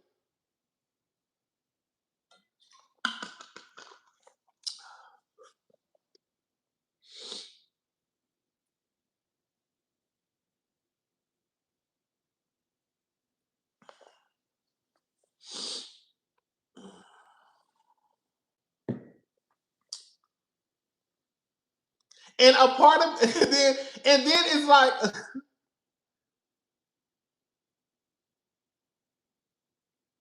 Amanda Francis was right. She said women should never outsource their financial stability to a man. Dorit had the nerve to be offended because the girls don't want to hear it. That's what I'm saying. We gonna always drag the niggas. That ain't gonna never change over here. But sometimes I do be looking at the girl sideways, and I'm sorry. I've been looking at Dorit sideways. Dorit, girl, you put your trust in a nigga stupid hoe. How you figure? You put your trust in a nigga stupid hoe. How you figure? You put your trust in an alcoholic who been behind on a mortgage, ain't been paying the bills, got a girlfriend named Tatiana. That's what the court documents said. And you still walking around here talking about, girl, PK said. Well, PK said, talking about the same PK who got a girlfriend. You think you come before his new piece of pussy? Y'all better be. See, this why y'all really don't want me down. That's why I say I'm too gutter. Like, I be too gutter. I be too gutter at my delivery sometimes. You think that PK putting Dorit over his new piece of pussy? That's what y'all think? Dorit, the nigga don't give a fuck about you. He got a whole new girlfriend named Tatiana. That's where his money going. Cause a bitch named Tatiana, you best believe she can hush Chanel bag or two. And you still walking around here talking about what the nigga said. The girl, PK ain't worried about you, girl. PK ain't worried about the motherfucking children. That's why he don't mind leaving for 2 and 3 months at a time. Cause he know you gonna take care of him, which is fine.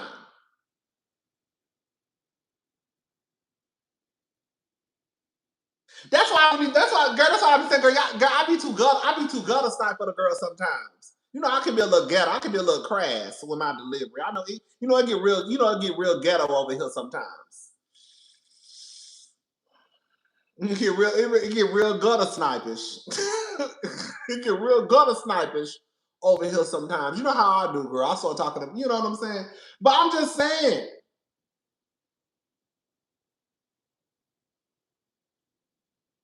And ain't no, and you know another thing too. Most people not gonna feel. I'm gonna go ahead and say it. Most people are not gonna feel bad for Dorit when they find out that bitch is making $166,000 a month. And girl, you got girls out here who ain't even got no job. You think them girls gonna feel sorry for Dorit? You think what's going on in the country right now? Somebody gonna flip on their TV and feel bad for Dorit after they found out that she made $166,000 a month?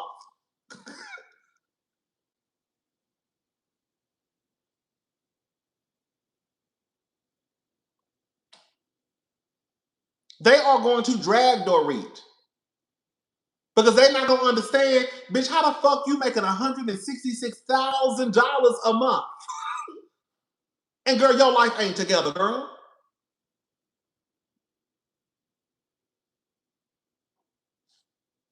Bitch, do you know what I would be doing with $160,000? Hello? Girl, my grandmother used to tell me, don't ever put yourself in a position where a man can put you out. Hello? Hello? And the fact of the matter is, and like I said, I can't say for a fact. Again, I don't know all of the ins and outs of Dorit's situation. You know, it sounds like, I don't know.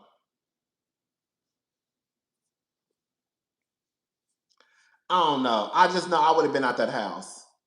Because it sounds like the house is under an LLC. That's how I took it. Let me ask you. It sounds like that house is under an LLC.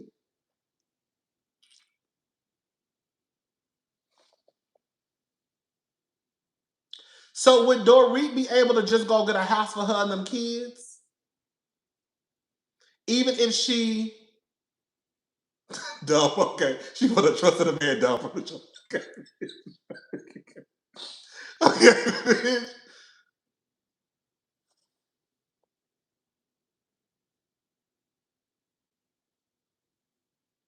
Oh, you used to be a stripper?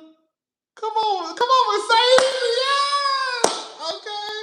Trust me, once I stopped dancing, it took me years and years to adjust not to spending money like I was making thousands a night. It distorts your reality. Come on, yeah.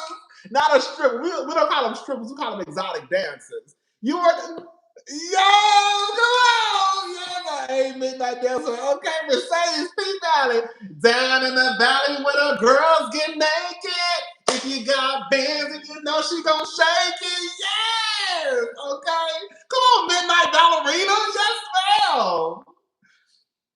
Okay, yes, okay. I know that's right. Come on, $1,000 a night. But yeah, child. Dorit, girl, girl, y'all would have made what I'm saying, baby. Girl, I might have to stick my head in next season. Cause girl, because if Dorit come back down to Beverly Hills acting like she better than everybody and they don't get her ass together, Dorit can tell me shit. Sutton, if you come back next season and you come back and let Dorit check you, baby, Dorit, every time Dorit will say something to me, I'll be like, bitch, shut your broke ass up. Every time Dorit would say anything to me, girl, I would tell her every time, bitch, shut your broke ass up. Every time. Girl. Before I buy your house.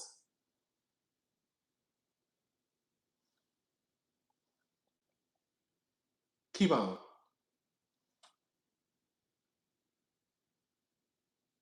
Keep on.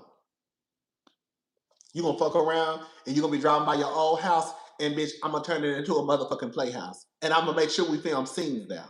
Every time I have a motherfucking party, the party gonna be at my motherfucking party house. It's gonna be a party house. Keep on playing with me. I will buy your house and turn it into a party house. Keep on playing with me, Pori. Keep on playing with me. Sutton don't be talking. Sutton don't be talking like she should be talking. Sutton don't be talking like she should be talking. Cause some girls, I'm a dog walk. I probably can't dog walk Big Cat. Okay? Cause we know the girls don't play in Big Cat face, okay? So I might can't play with Big Cat because we know Big Cat don't play that shit. I might can't play with Big Cat. Okay? But bitch, I can definitely play with you, Dorit. Okay? I can't play with Big Cat. But bitch, I can play with Dorit. Oh, I can play with Dorit. The way Dorit would be getting worn out by me if I was Sutton, every time she said something slick to me. Every time. The girls don't really go to hell. See, they ain't really got no Kenya Moore, none of the girls who really gonna take it to hell with the girls on Beverly Hills. Cause Dorit can't say nothing to me. Erica too. Erica can't say nothing to me either. You know, Sutton get they couldn't say nothing to me. They couldn't.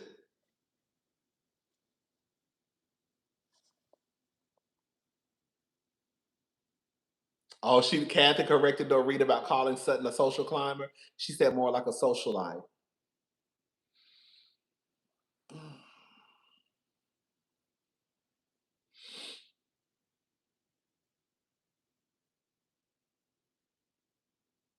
They ratted on Kathy after calling that man the F word, and ain't nobody ever fuck with Kathy since. I don't know. I think they still fuck with who won't fuck with Kathy? Who won't fuck with Kathy? Because I feel like they still fuck with Kathy. They still fuck with Kathy. I think they still fuck with Kathy. I didn't watch this season, so I don't know, but it's not giving me. Oh, I get what you're trying to say. I think I get. Oh, I get what you're trying to say. Oh, okay, I get what you're saying. Ever since they read it, okay, I get. They don't really fuck with. Oh, I get what you're saying. I get what you're saying. I get what you. Never mind. I get what you're saying. Oh yeah. The only people that really wasn't scared of Kathy was Lisa Rinna, and Lisa Rinna lost her job. Okay. Bitch. Kathy, I won't fuck with Kathy if I was a girl either.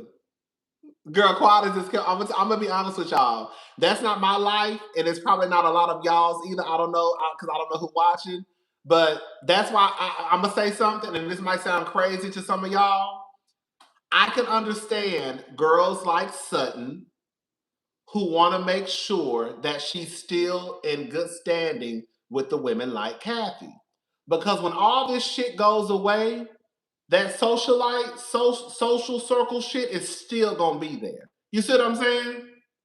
So I can understand how women like Sutton don't want to don't want to fuck with a girl like Kathy.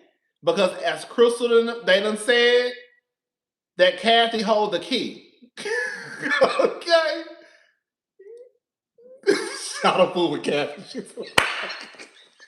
Okay, bitch. Okay, bitch. Okay, bitch. Okay, bitch. She said her daughter away. You think she said Paris away? If she said Paris away, she'll definitely fuck with you, bitch. Okay. So all I'm saying, okay. So all I'm saying is like, that wouldn't be my world, okay. But when I try to put myself in the shoes of other people sometimes, and I can understand how or why Sutton really doesn't necessarily go there with Kathy. Because again, when this housewife shit goes away, like they still have their real lives. And if their real life consists of being a socialite, having access to the parties, access to the people, you know what I'm saying? Like I could see how it's like, girl, that's why nobody really don't fuck with Kathy like that. You know what I'm saying? Like I get it. I get it. I'm not saying that I would do it, but I can see how some of the girls. I think the girls like Lisa, probably like Erica Jane, they don't give a fuck. I think Erica Jane was like, I don't give a fuck about shit like that. But girls like Sutton, right? And there's really no reason for Sutton to, except well, at one point, Kathy was fucking. Remember the first season, Kathy was fucking with Sutton when she was calling her people, people seeing her. What was she calling? Bitch, remember she was calling Kathy people seen her? Shit like that. Kathy was fucking with Sutton. And Sutton was saying that bitch, okay? Remember when that shit happened with her and Crystal? And then Kathy started calling her people seen her.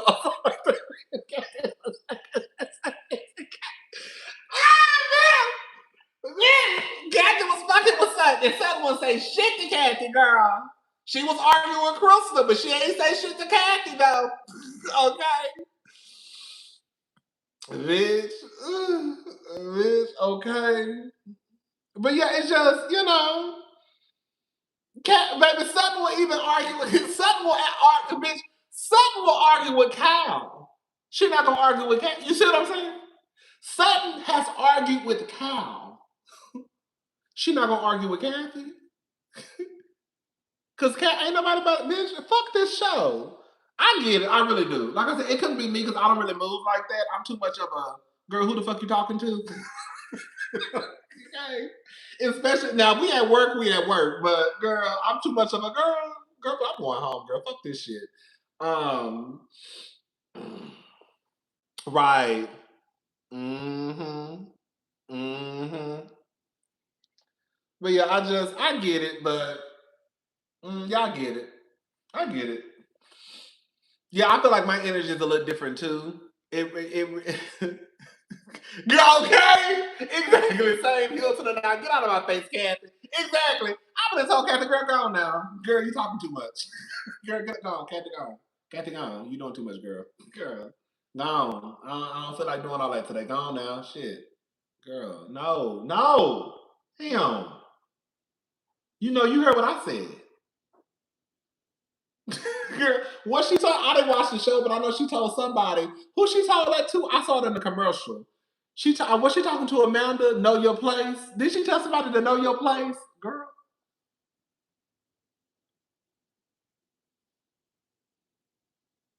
Did she tell somebody to know? Because I just saw a commercial. She told somebody to know they need to know their place. Bitch, you ghetto ass bitch. You sat at a motherfucking dinner table last year taking tracks out your head. Don't you say nothing to me. Can't no ghetto ass bitch who sat at the motherfucking table taking out their goddamn tracks say a goddamn thing to me, Miss Kathy Hilton. Know your place. Kathy can talk to me like that. Kathy can talk to me. I don't know if was she right? I don't know. I don't really know why she told Amanda that. I don't know the backstory. I don't. I don't know why she told that lady that. I don't know. But she would have told me no shit like that. Know your place. But who the fuck you talking to? Baby, let me get up out of here if I cuss this bitch out. I don't know who y'all. Girl, I don't know who this lady is. I don't know who this lady is, and I don't know who she thinks she's talking to. Girl, I don't play. I don't play good with games like that. Girl, I gotta go because I'm gonna cuss your sister out, girl. We gonna fail out, so I'm gonna go ahead and go. Okay, but yeah, child.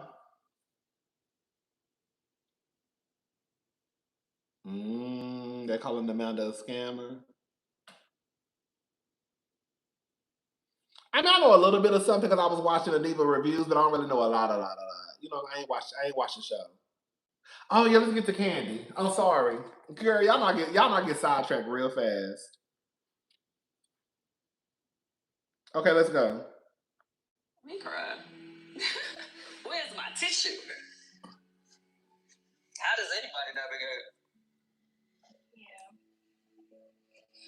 Sorry. No, you're fine. Wait. Bring it together.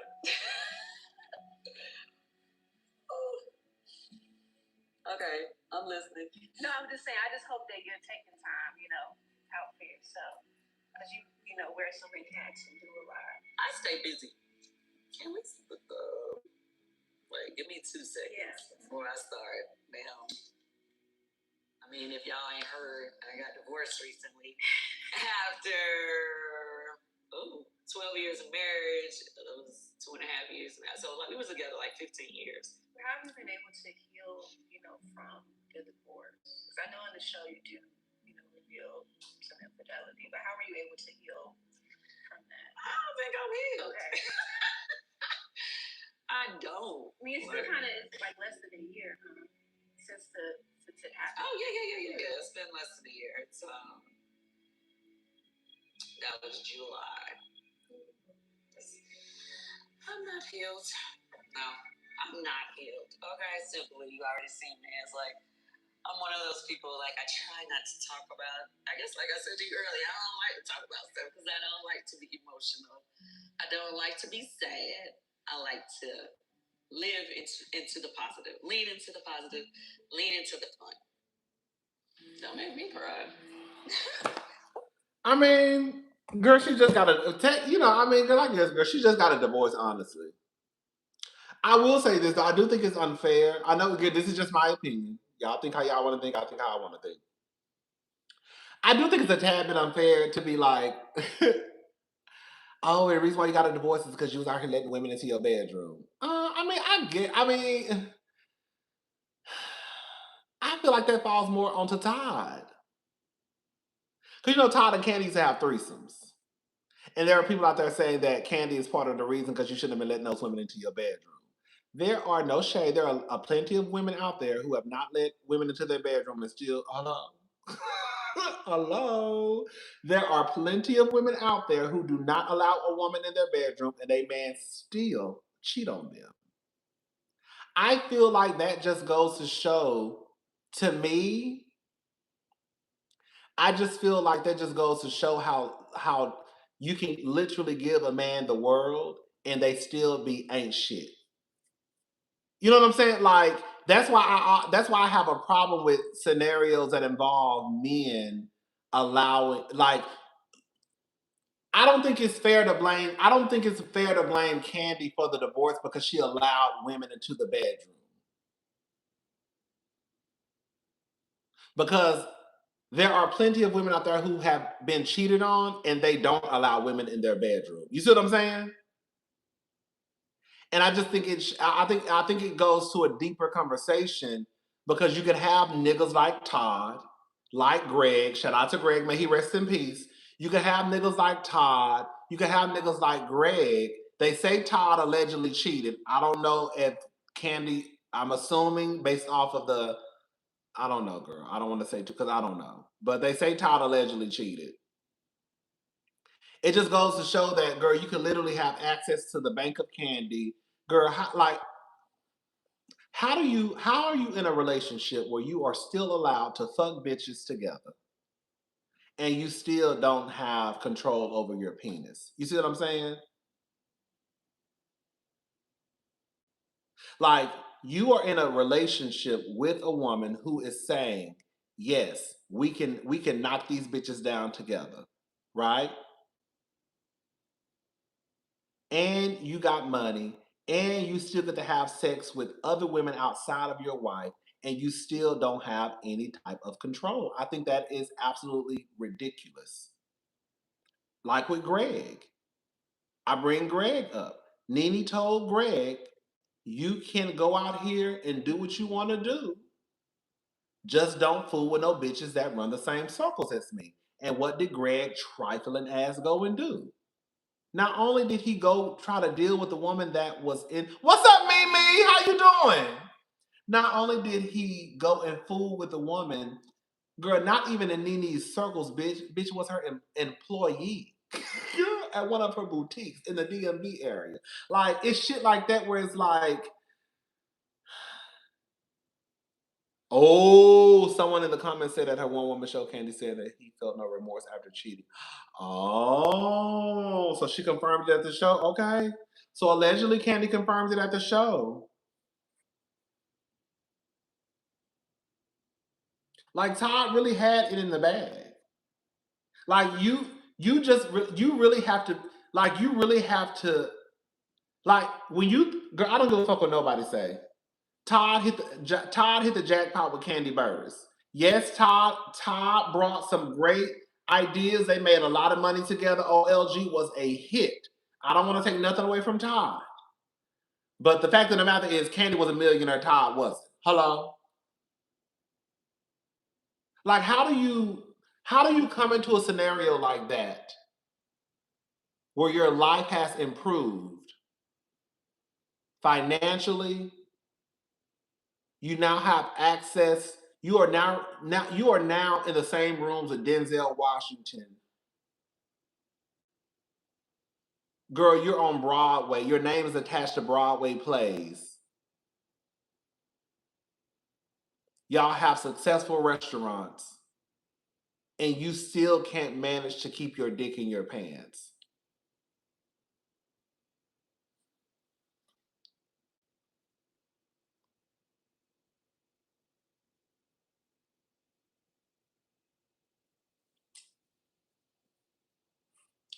That's how I felt about Kelvin.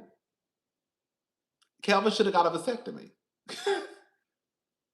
If the deal breaker was a baby, Kelvin should have called a doctor into his house, bitch. Baby, Kelvin should have made a motherfucking house call and said, "Doc, I need you to come out here to New Jersey and do what you need to do because I can't be out here having no motherfucking babies." Girl, like that's what I'm saying. Like, I don't understand it. I don't understand the niggas who you are already in a certain position and it's like, how you fuck up what you got going on? It's not really that hard to do. It's really not. It's not hard to not have a baby, nigga. Use a condom, get a vasectomy, just don't fuck. I don't know, girl. But yeah, so shout out to Kandi. I think that's what it is too. Kandi is probably really mad and she needs to cry and let it out. I think that because I just saw somebody say that Candy's probably mad because of the way that it ended. I can see Kandi. I can see that too. I can see Kandi. I can see Kandi being like, "Bitch, I'm about to take a baseball bat and go break their motherfucking kneecaps." Because I don't see Kandi. I can see Kandi not thinking that her marriage would end this way. Because it's like, girl, no shade. It's like you got access to the bank of Kandi. You make more money than you ever did. You was not making this type of money when you were doing what you was doing for Bravo. You were not. You got 6 and 7 cars now. We got properties. We have successful restaurants. I could see her thinking that he would never do some shit like that. Girl, you can never put your trust in the super. Girl.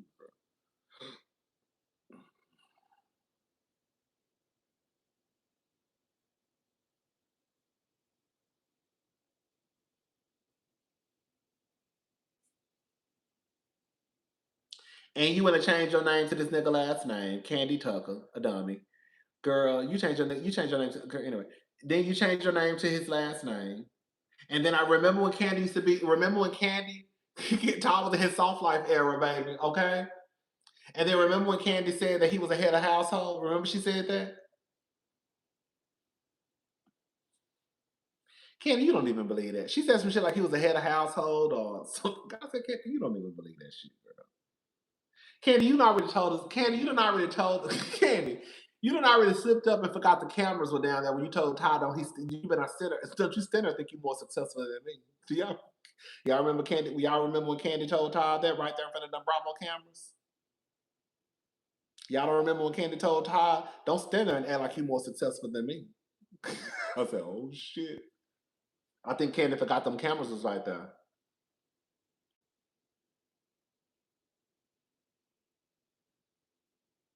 I remember too. Cause he was over there, girl, blowing through the church's money, just buying these goddamn properties, girl, and they were just sitting there.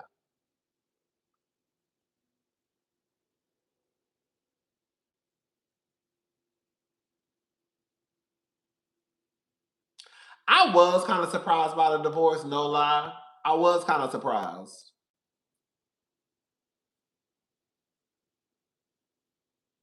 I think Ty was one of those men who felt like a lot of the shit he was talking about was stupid though.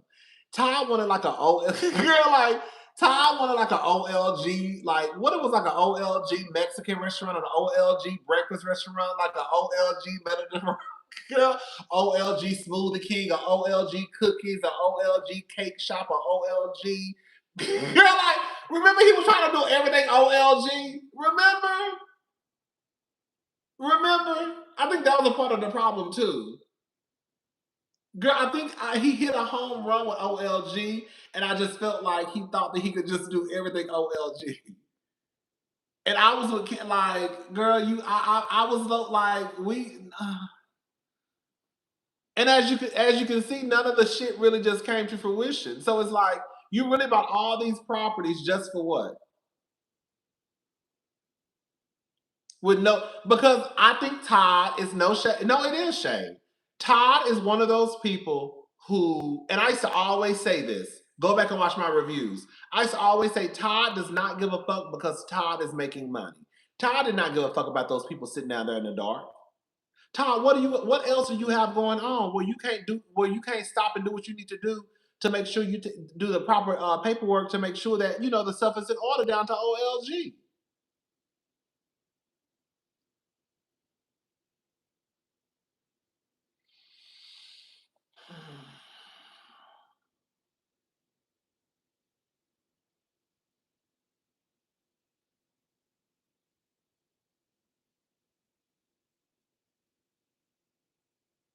Because I think sometimes this is the thing, and I do believe this. You can be the best chef in the world. You can be the best um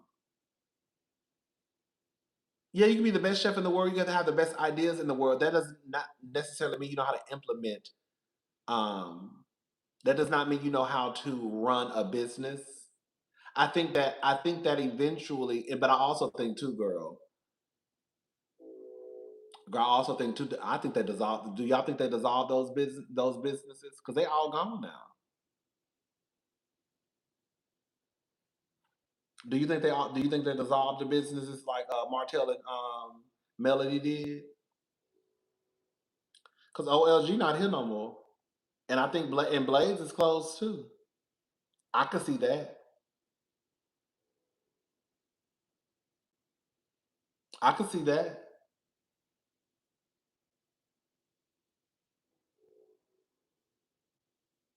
I can see Candy saying, "Bitch, you got the game fucked up. We cutting all this shit off.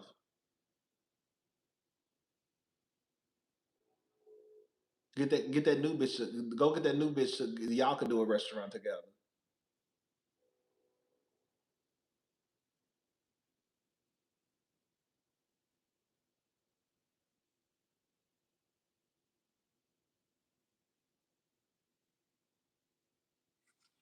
Hmm.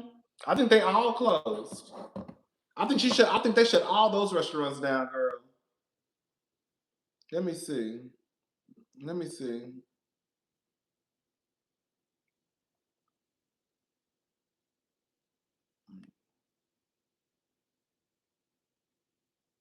Welcome to Verizon Wireless. Your call cannot be completed as dialed. Please check the number and dial again. Announcement for Welcome to Verizon Wireless. Your call cannot be completed as dialed. Please check the number and dial again. Announcement for Girl, I just called, girl. Look, girl, look,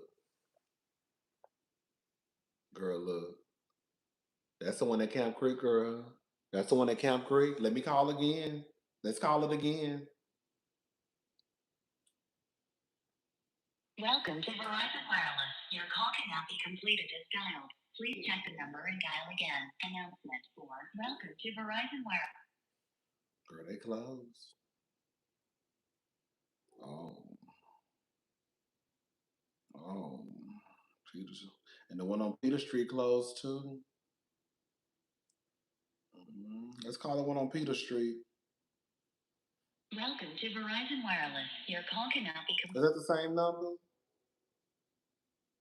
Oh yeah, let's call the one on Peter Street. This is the one on Peter Street. Welcome to Verizon Wireless. Your call cannot be completed as dialed. Please check the number and dial again. Announcement for Welcome to Verizon Wireless. Your call cannot be completed. They closed, baby. They closed. She said off with them. She said close them hoes down. Mm. Let's see what's going on with Blaze. Let's Blaze take for. Oh, here go Blaze. Here go Blaze. Hold up. Here go Blaze. It say permanently closed. Blaze. Let's call and just make sure. Let's see. Oh, it's ringing.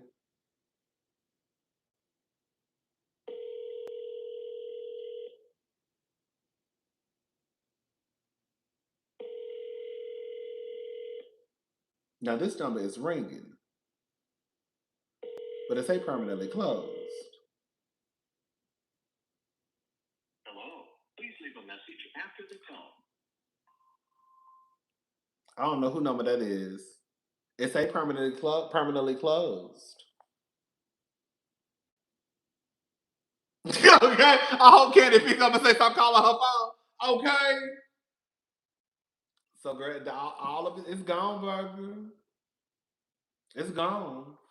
Oh, OLG. Oh, that was a time too. You know, they food was all right. It wasn't the best I ever had. The girls overhyped it. Nah, them deviled eggs though them deviled eggs was tea. I ain't gonna lie. But they were inconsistent though. No shade.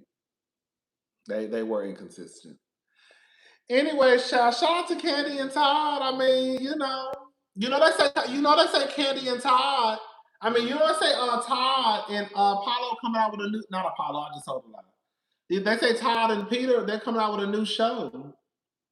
I said I would check. I will watch it. I think it'll be cute. I don't know. I don't know who's gonna be on the show. I don't know if it's gonna be like a Real Housewives, like like BET. Remember when Kevin? Remember when Kevin Hart had that show on BET? It was like a scripted reality show, the Real House Husbands. So I don't know. I think it might be something like that. I mean, not like that. I don't know. I don't know if it's gonna be like the Real Housewives husbands, like Peter, Apollo, Todd. Like I don't know, but they say that Peter and Todd are coming out with a show. I can see it being cute depending on who they got. I can see it being cute actually. Peter is good TV. Okay. Peter is good TV. So Peter gonna give you good TV. I can see Todd doing a little one too. You know.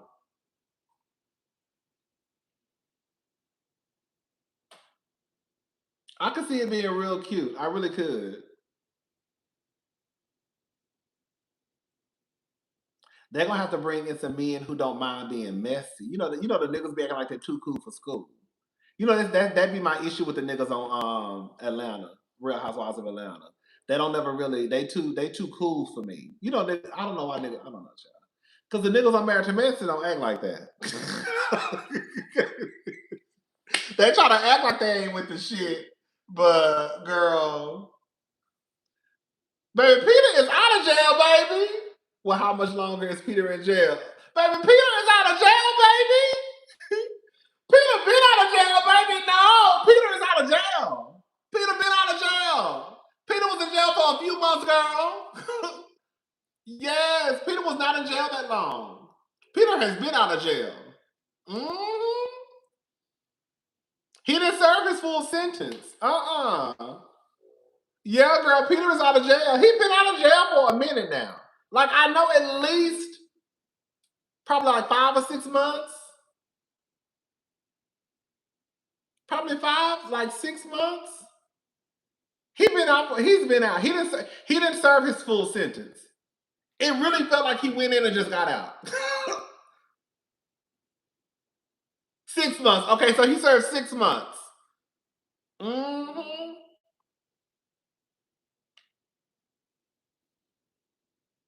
Okay, that can go really. That can go either really good or incredibly bad. Okay, TV exposes their scams allegedly, and girl, Peter don't know. Girl, Peter make me nervous, girl. I don't know if Peter know how to act right. Mm-mm. Peter. I don't know, child. I don't know if he. I don't know if he. I don't know if he really. I don't know if he really. Mm-mm.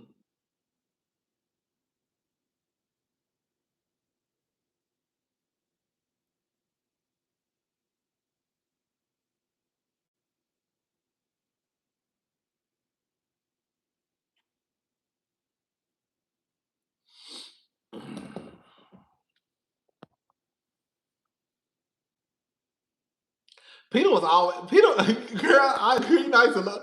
But I thought Peter was a nice looking man. When Peter first got on the Real Housewives, I thought Peter was a nice looking man. I ain't give a fuck with that. I thought Peter was a nice looking man. Girl, I thought he had gorgeous skin. Peter was a nice looking man to me. Yes. hmm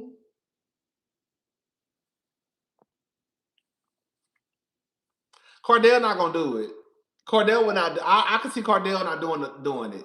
I could see Apollo doing it. I can see it being. I can see a Peter, of course. Todd, of course, because they already confirmed that they would do. I mean, I think it's their show. I can see Apollo doing it. I can see Ralph doing it. I can see Dennis probably doing it.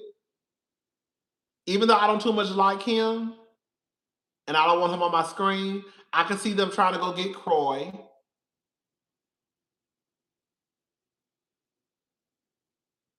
There are some of the husbands that I could see doing the show. I do feel like they probably need to bring in like some new faces though. Oh, I could see Kirk. Oh, I could see Kirk. His messy ass. Kirk from Love. I could see Kirk doing some shit like that. I could see Kirk doing it. I could, Love and Hip Hop is gone.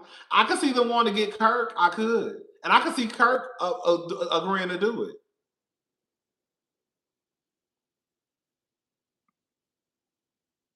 I think it could really be a cute show, believe it or not.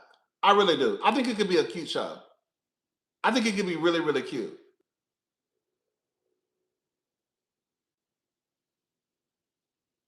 I really could. If they got the right people, they could really make this a cute show. They could really make it a cute show. Like I said, Peter has always been good TV. So Peter knows how to give good TV.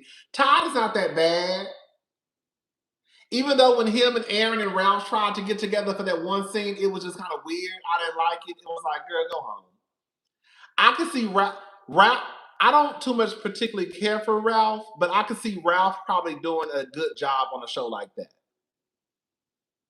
I think he would probably be dragging Drew though. Girl, no shade. I would hate that for Drew.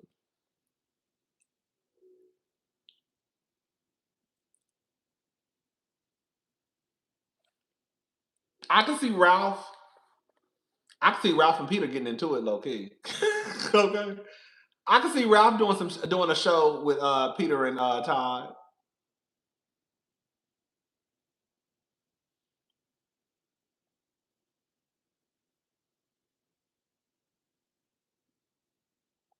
I think it could be cute. I think it could be. I really think it could be a cute show. I would watch it. I would. I would watch it. I would watch it. And if it was like really really cute, I would review it too. Because I don't see Todd just putting out some bullshit. And because I think they've been in reality TV for so long, I think Peter knows what it takes to do reality TV, and I think that Todd knows what it takes to do reality TV. So I think that they got other people who know what to do, but they also, niggas be trying to act all cool and shit sometimes. So you gonna need, if it's a reality show, they're gonna need people who don't necessarily, who kind of like bump heads. Like I could see Peter and Ralph probably bumping heads. I could.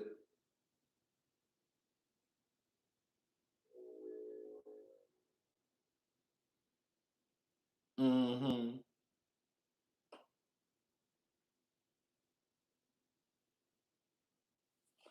I wonder if Kandi gonna ever go back to Real Housewives of Atlanta.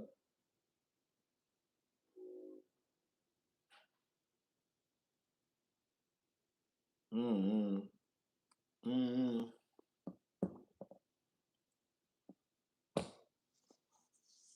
Yeah, you need, you do need messy people like Scrappy. Girl, even though like I don't want to like, I mean, girl, at this point it don't matter. You need niggas like Scrappy who don't mind fighting and cussing. You know what I'm saying? You do need some people like that. Not necessarily Scrappy, but people like they need like a Scrappy on the show.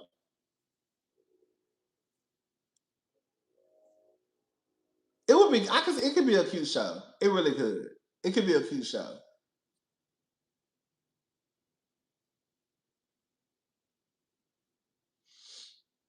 Candy not coming back until Phaedra leave. I can see. I don't think Candy's coming back until Phaedra leaves. I don't think she don't fuck with Phaedra. Not like that. Like they've been at the they've been at like BravoCon. Was it BravoCon? Was it BravoCon? I think it was, bro. They were like you literally. I think it was like Phaedra, a few people, then Kandi. So I think even Kandi has said this. They've been in the same room multiple times. They just don't talk. Like she don't fool with her. Like they basically know. Like bitch, don't say nothing to me. And I like So I think that Kandi can be in the same rooms with Phaedra, but I don't think that she wants to film on a show with Phaedra. It is different when you at BravoCon and she on the Married to Medicine cast and you on Real Housewives of Atlanta and you ain't really got to talk to her. You know what I'm saying? I think it was BravoCon the year before, not this year. I know it wasn't this year. I know it wasn't this year. I think it was a BravoCon the last time. I think it was. Girl, can I say it? Girl, y'all not gonna like what I have to say because I think low key Kandi and Todd still wanted to fuck Portia. I don't give a fuck what Kandi say. Kandi tried to act like, oh, it's because she apologized and then we talked about it. Girl, please. Girl, please.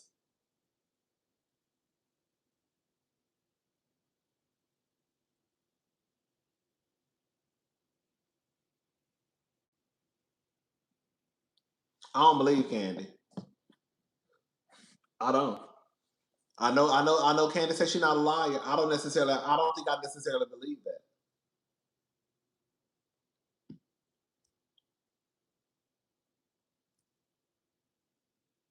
I never really bought we talked about it. She apologized. Girl, please. I think it was a part of you that still wanted to fuck back. I mean, still wanted to fuck Portia. Because I think that Portia and Kandi and Ty would eventually fuck. And I believe Kandi when she said that Portia wanted to eat her pussy out until she came. Yes. And I believe Kandi wanted Portia to eat her pussy out until she came.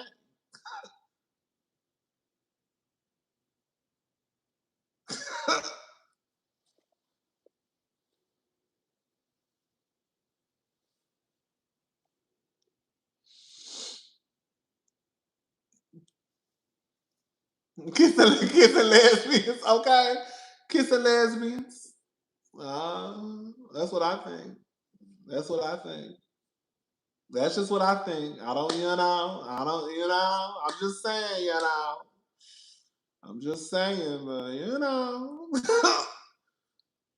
I think that Portia and Kandi would have eventually had sex. I'll say this much. I will say this much. I don't see Portia having sex with Todd. I could see her having sex with Kandi and Todd probably watching. But I think that if that shit would have never happened between Kandi and Portia, I do believe that Kandi and Portia would eventually have sex. Because you're not gonna get me to believe. Let me say something, and that's why I said, girl, Shamia. Girl, I don't even bring. I'm just gonna say this, and I'm gonna be done because I don't want to bring up Shamia. But I'm bringing up Shamia. Okay, so Portia told us that Shamia kissed Kandi in the club. Remember she said that? And I believe it. One, I don't think Shamil denied it either. But I believe Portia when she said Shamil kissed Kandi in the club. But I also believe too, Kandi, when she said that Portia, you wanted to eat her pussy out. I believe eventually it could have gotten to a point where if Shamil wasn't married, because I could see Shamil and Gerald, I could see Gerald not with that like threesome shit. I don't know. You never know these niggas. I could see that's why I was like when Portia was telling like Shamil's business, girl, I'm looking at you because y'all doing because as far as I'm concerned, y'all all doing the same thing. Girl. She kissed Kandi in the club and you said you want to eat Candy's pussy out. Y'all see what I'm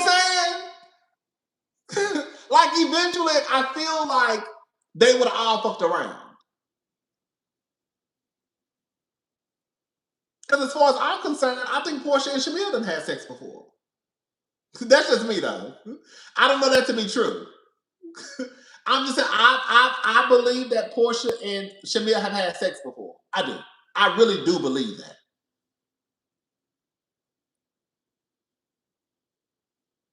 Kandi and Shamil kissed in the club.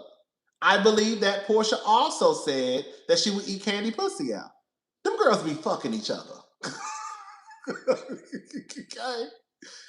Y'all be worried about the niggas. Girl, the bitches be eating pussy. Okay, bitch? Legs in the air. Girl, just legs in the air. Girl, eating pussy.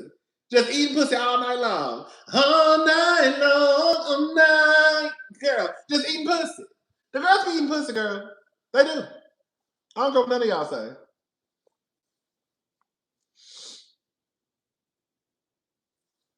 They be eating pussy, girl. Just girl, I'm telling y'all. Girl, them girls be lesbians. And Portia is an aggressive lesbian at that. Remember when it was in South Carolina when she said one of you bitches eating me out tonight? I said, well, baby, that's an aggressive. Remember Portia said? Remember Portia said? Yeah, remember Portia said at the thing? One of you bitches eating my pussy out tonight? I said, well, baby, that sound like rape. Girl, yeah, no shit. Girl, that sound like rape. Girl, how you gonna make a bitch eat your pussy out? I said, oh, girl, you's an aggressive lesbian. Yeah, girl. Girl, you sound like a nigga. She gives you very much, girl. She gives you very much aggressive lesbian, girl. I said, oh my God. She said, one of y'all eating me out tonight, baby. That's what she said. That's exactly the freakiest, most homophobic ass crazy. Okay? Right. Right. I don't know, child. I don't know. Like I don't know. That's what I think. I feel like Gerald is too conservative for shit. I don't like I said, you never know these niggas. But Gerald does give me he's like too conservative for like the freak the girl the freak offs. Gerald really don't give me again, I don't know because I don't know Gerald. And I haven't seen enough of Gerald on my TV screen. And again, like what one person portrays at 1 minute, they ain't got nothing to do when the lights go out. Hello? But Gerald does give me like he's conservative. Like he's not really down with all that extra shit. But then, girl, girl, them also the men they be having 5 and 6 different wives too. You just never really know. You just never really know. You just never really know. You just never really know.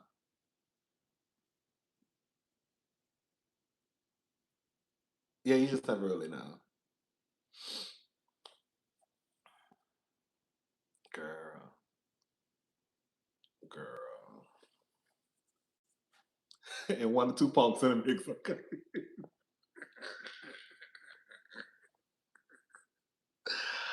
Ah! Mm, mm.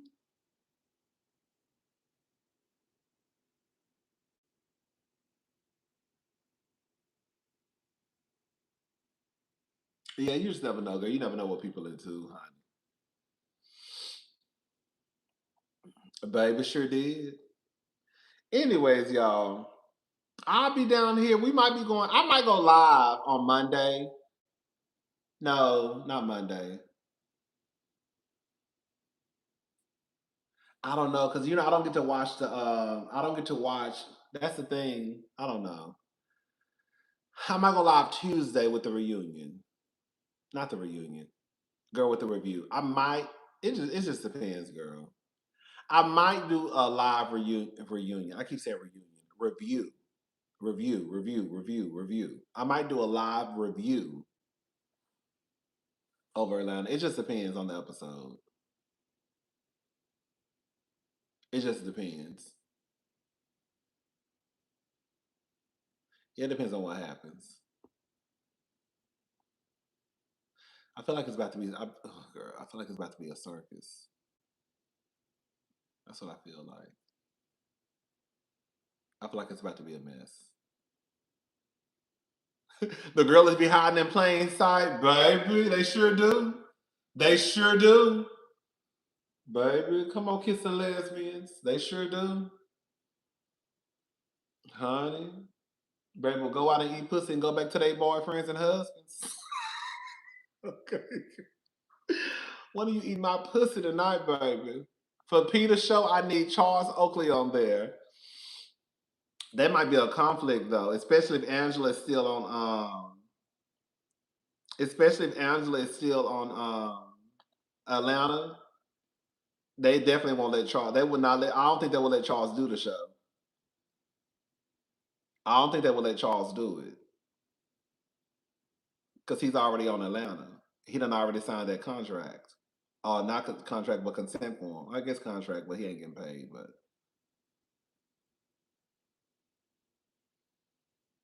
I don't see them letting Charles do it.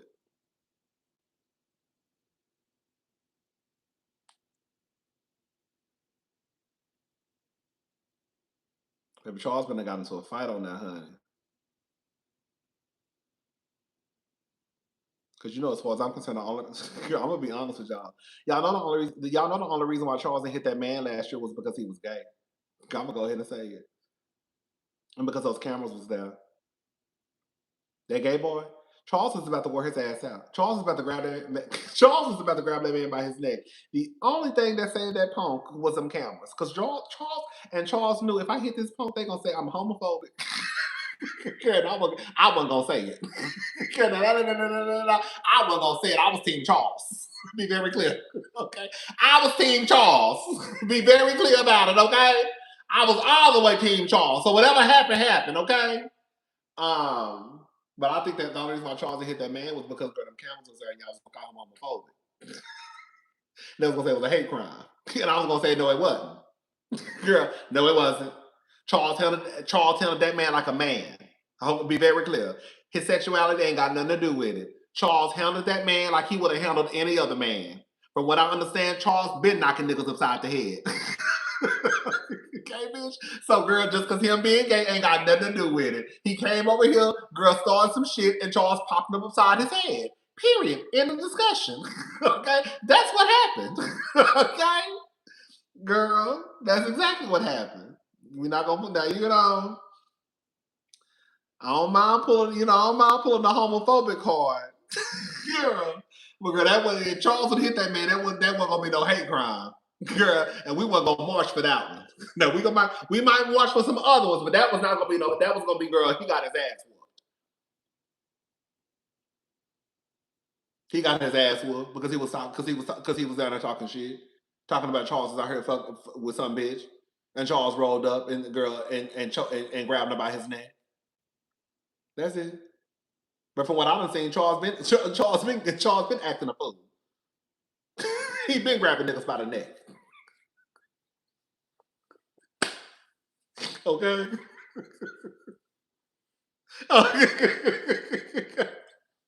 He been grabbing niggas by the neck.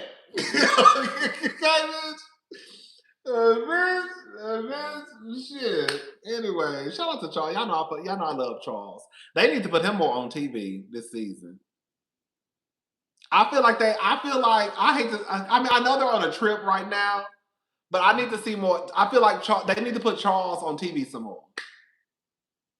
I do. I feel like when they get back to Atlanta, right? Charles been catching assault charges. Okay, this ain't nothing new, baby. Hello. I think they need to put Charles back on the screen a little bit. I would, yeah. I think Charles is good TV. Charles is good TV. So put Charles back on the screen when Angela gets back to Atlanta. Give us a few scenes with Charles, and I think that'll be okay. Baby, that's what he told. That's what he said. That's what I said, baby. And I told you, my brother-in-law, one day my brother-in-law said he was listening to my review. He said he didn't know what was going on. He was listening to my review. And my family, they be listening to my review sometimes. And so he said he was listening to my review and he was just listening. And he said that he heard me talking about Charles and Angela. And he didn't know that I was talking about Charles Oakley. And so it was one point in the review, he said, I think I said Oakley. I think I said Charles Oakley. And he said, wait. He said Oak. He called him Oak. He was like, Oak. He told me to tell y'all, you better tell them they better leave Charles Oakley alone. That nigga is crazy. He do not play this shit. He told me to come down here and tell Portia them. He told me. He said, you better tell them they better leave that nigga alone. Charles is crazy. That's what he told me to tell Portia them. He said Charles is crazy. And he don't play that shit. To leave that nigga alone. I said, I know. I said, I knew when Charles sat there in front of that camera and said, you better tell them to check my charges. I said, what? What did he say? You better tell her she better Google me. No, she said you better. No, he didn't say check my charges. That's a lie. He said you better tell her to Google me. She better pump her brakes twice. I said, oh.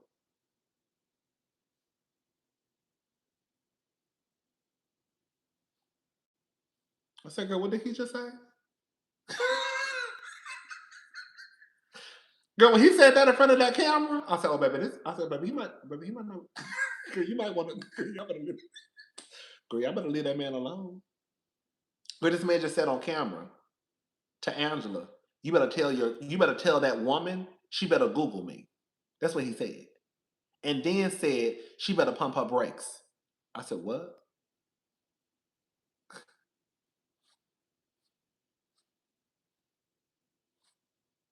I said, who the fuck is this? Because I had never heard of Charles Oakley. I didn't know nothing about Charles Oakley. I don't really keep up with sports like that. I didn't know nothing about that man, nothing. So this was my first time ever hearing about Charles Oakley. My first time when he got on Real Housewives of Atlanta. So I didn't know anything about his background. So I was new to it. So of course I'm like, who the fuck is this? Girl, what the fuck he just say? Girl, what he just say? Girl, he said you better Google me. That's what he said. And he said you better pump your brakes. That's what he said. He said you better pump your brakes and you better Google him. That's what he said. Right there in front of that camera.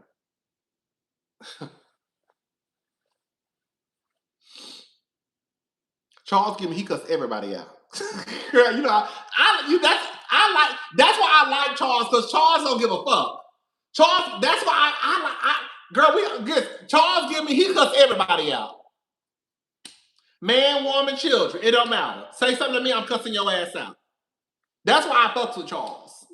Because Charles say, if you don't start none, it won't be none.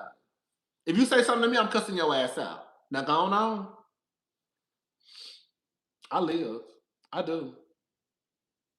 Yeah, they said they said Charles was a mess. I was so mad I wanted to run into him at BravoCon. I love Charles. I do. I love Charles. I wanted to run into Charles so bad at BravoCon. It'd be the people who are like, Charles. If I would have ran into Charles, I probably would have asked for a picture. I don't even ask for pictures with people. I don't. If I would have ran into Charles, I probably would have asked for a picture with Charles. That's how much I kind of like go up for Charles just a tad bit.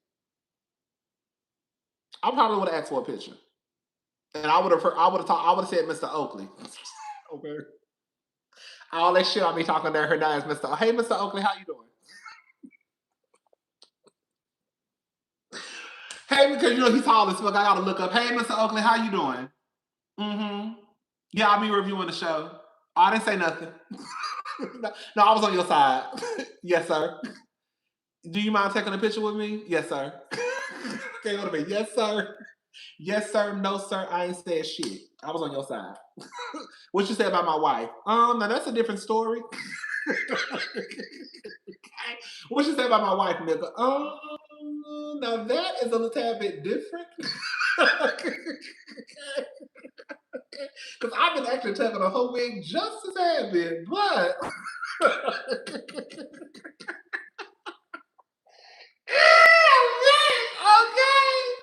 Bitch, you gotta look up and know he's tall as hell. I gotta look up to him. Hey, yes, sir.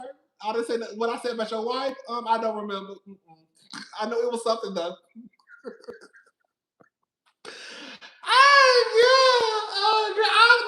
I like her. She cool. I just tell the truth. No, she cool.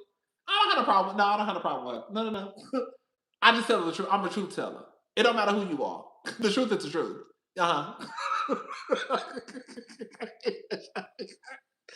Bitch, oh God, that's all we be talking about. You gonna take the picture or not? Are you gonna take the picture, sir? Okay, thank you. Okay, just worry about you. I ain't saying nothing about you. Okay. Now I said now your wife is a different story. Now you was all right. Girl. I ain't saying nothing about that lady. Okay, now if your wife was Portia, you might be ready to whip my ass. Okay, Angela, she ain't even really got nothing. Now if it was Portia, girl, now you might be ready to stomp me. Okay, but I ain't really saying nothing about. I ain't really saying nothing about Angela. I ain't really saying nothing. Not that bad. Okay, them other ones though. Them other ones, they be getting it sometimes. Mm-hmm.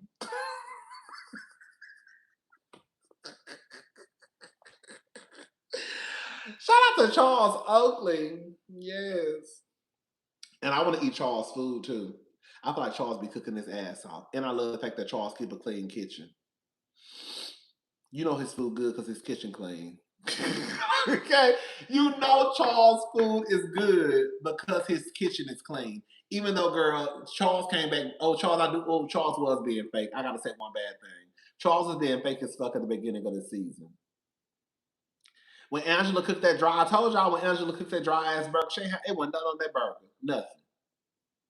No mustard, no honey mustard, no mayo, nothing. Baby, that burger was dry as hell. And the first thing he asked for was a cup of water. Talking about it was good. No, it wasn't. Charles, you know that burger wasn't good. Angela, I forgot Angela is 6. Oh, Angela taller than me. I forgot Angela is tall. I forgot Angela was tall. Yeah, Angela is like 6', 6'1". Angela taller than me. I have to look up at her too. Okay. Hey Edge. Hey Big Edge.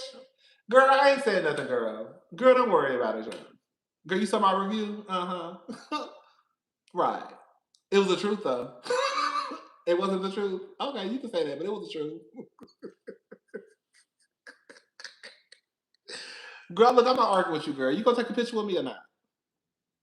Mm-hmm. Okay. Okay. Baby. Okay, baby, they're gonna be hurting. Girl, I'm tired of looking up, girl. Can we sit down? Because I'm tired of looking up. Y'all too fucking tall. Anyways, child, let me get up off of here. Like I said, we might go live on Tuesday because I don't get to watch the review. You know, I don't have cable anymore. So I don't get to watch the review. I have Peacock and it doesn't come on until like Monday. So I might go live on Tuesday, or if I watch it in time, and if it's not a lot going on, then I might just go live Monday night. It depends. It really depends on. It really just depends on what happens in the episode. If it's not a lot going on, then I might just do the review on Monday. But because I can't watch it until Monday, then I might. If it's a lot going on and I have to watch the episode multiple times, like 3 times, 2 or 3 times, then I might just have to go live. I might have to do the review on Tuesday. But if it's not a lot going on, then I can probably just do the review on Monday. It just depends. Yeah. It just depends. Yeah, I might do a live, girl, because I'm kind of over it anyways. I'm just gonna come down here, girl. We're gonna do the review talk, be over it. Girl, I already know what to expect anyway. Just no shade. Girl. Um yeah, I kinda know what to expect, so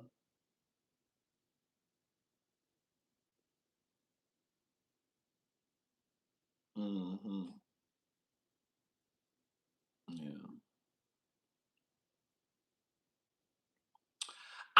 Believe it or not, I try not to watch the clips. Sometimes I do. Like I did see one clip of I think Shamia and Angela getting into it. I can't remember. I think Portia said something. I can't remember what was going on in the clip. But for the most part, I really try not to watch the sneak peek clips. I just wait until like the episode comes on. So no, I didn't see the clip of her saying it wasn't a safe space. No, I didn't see it.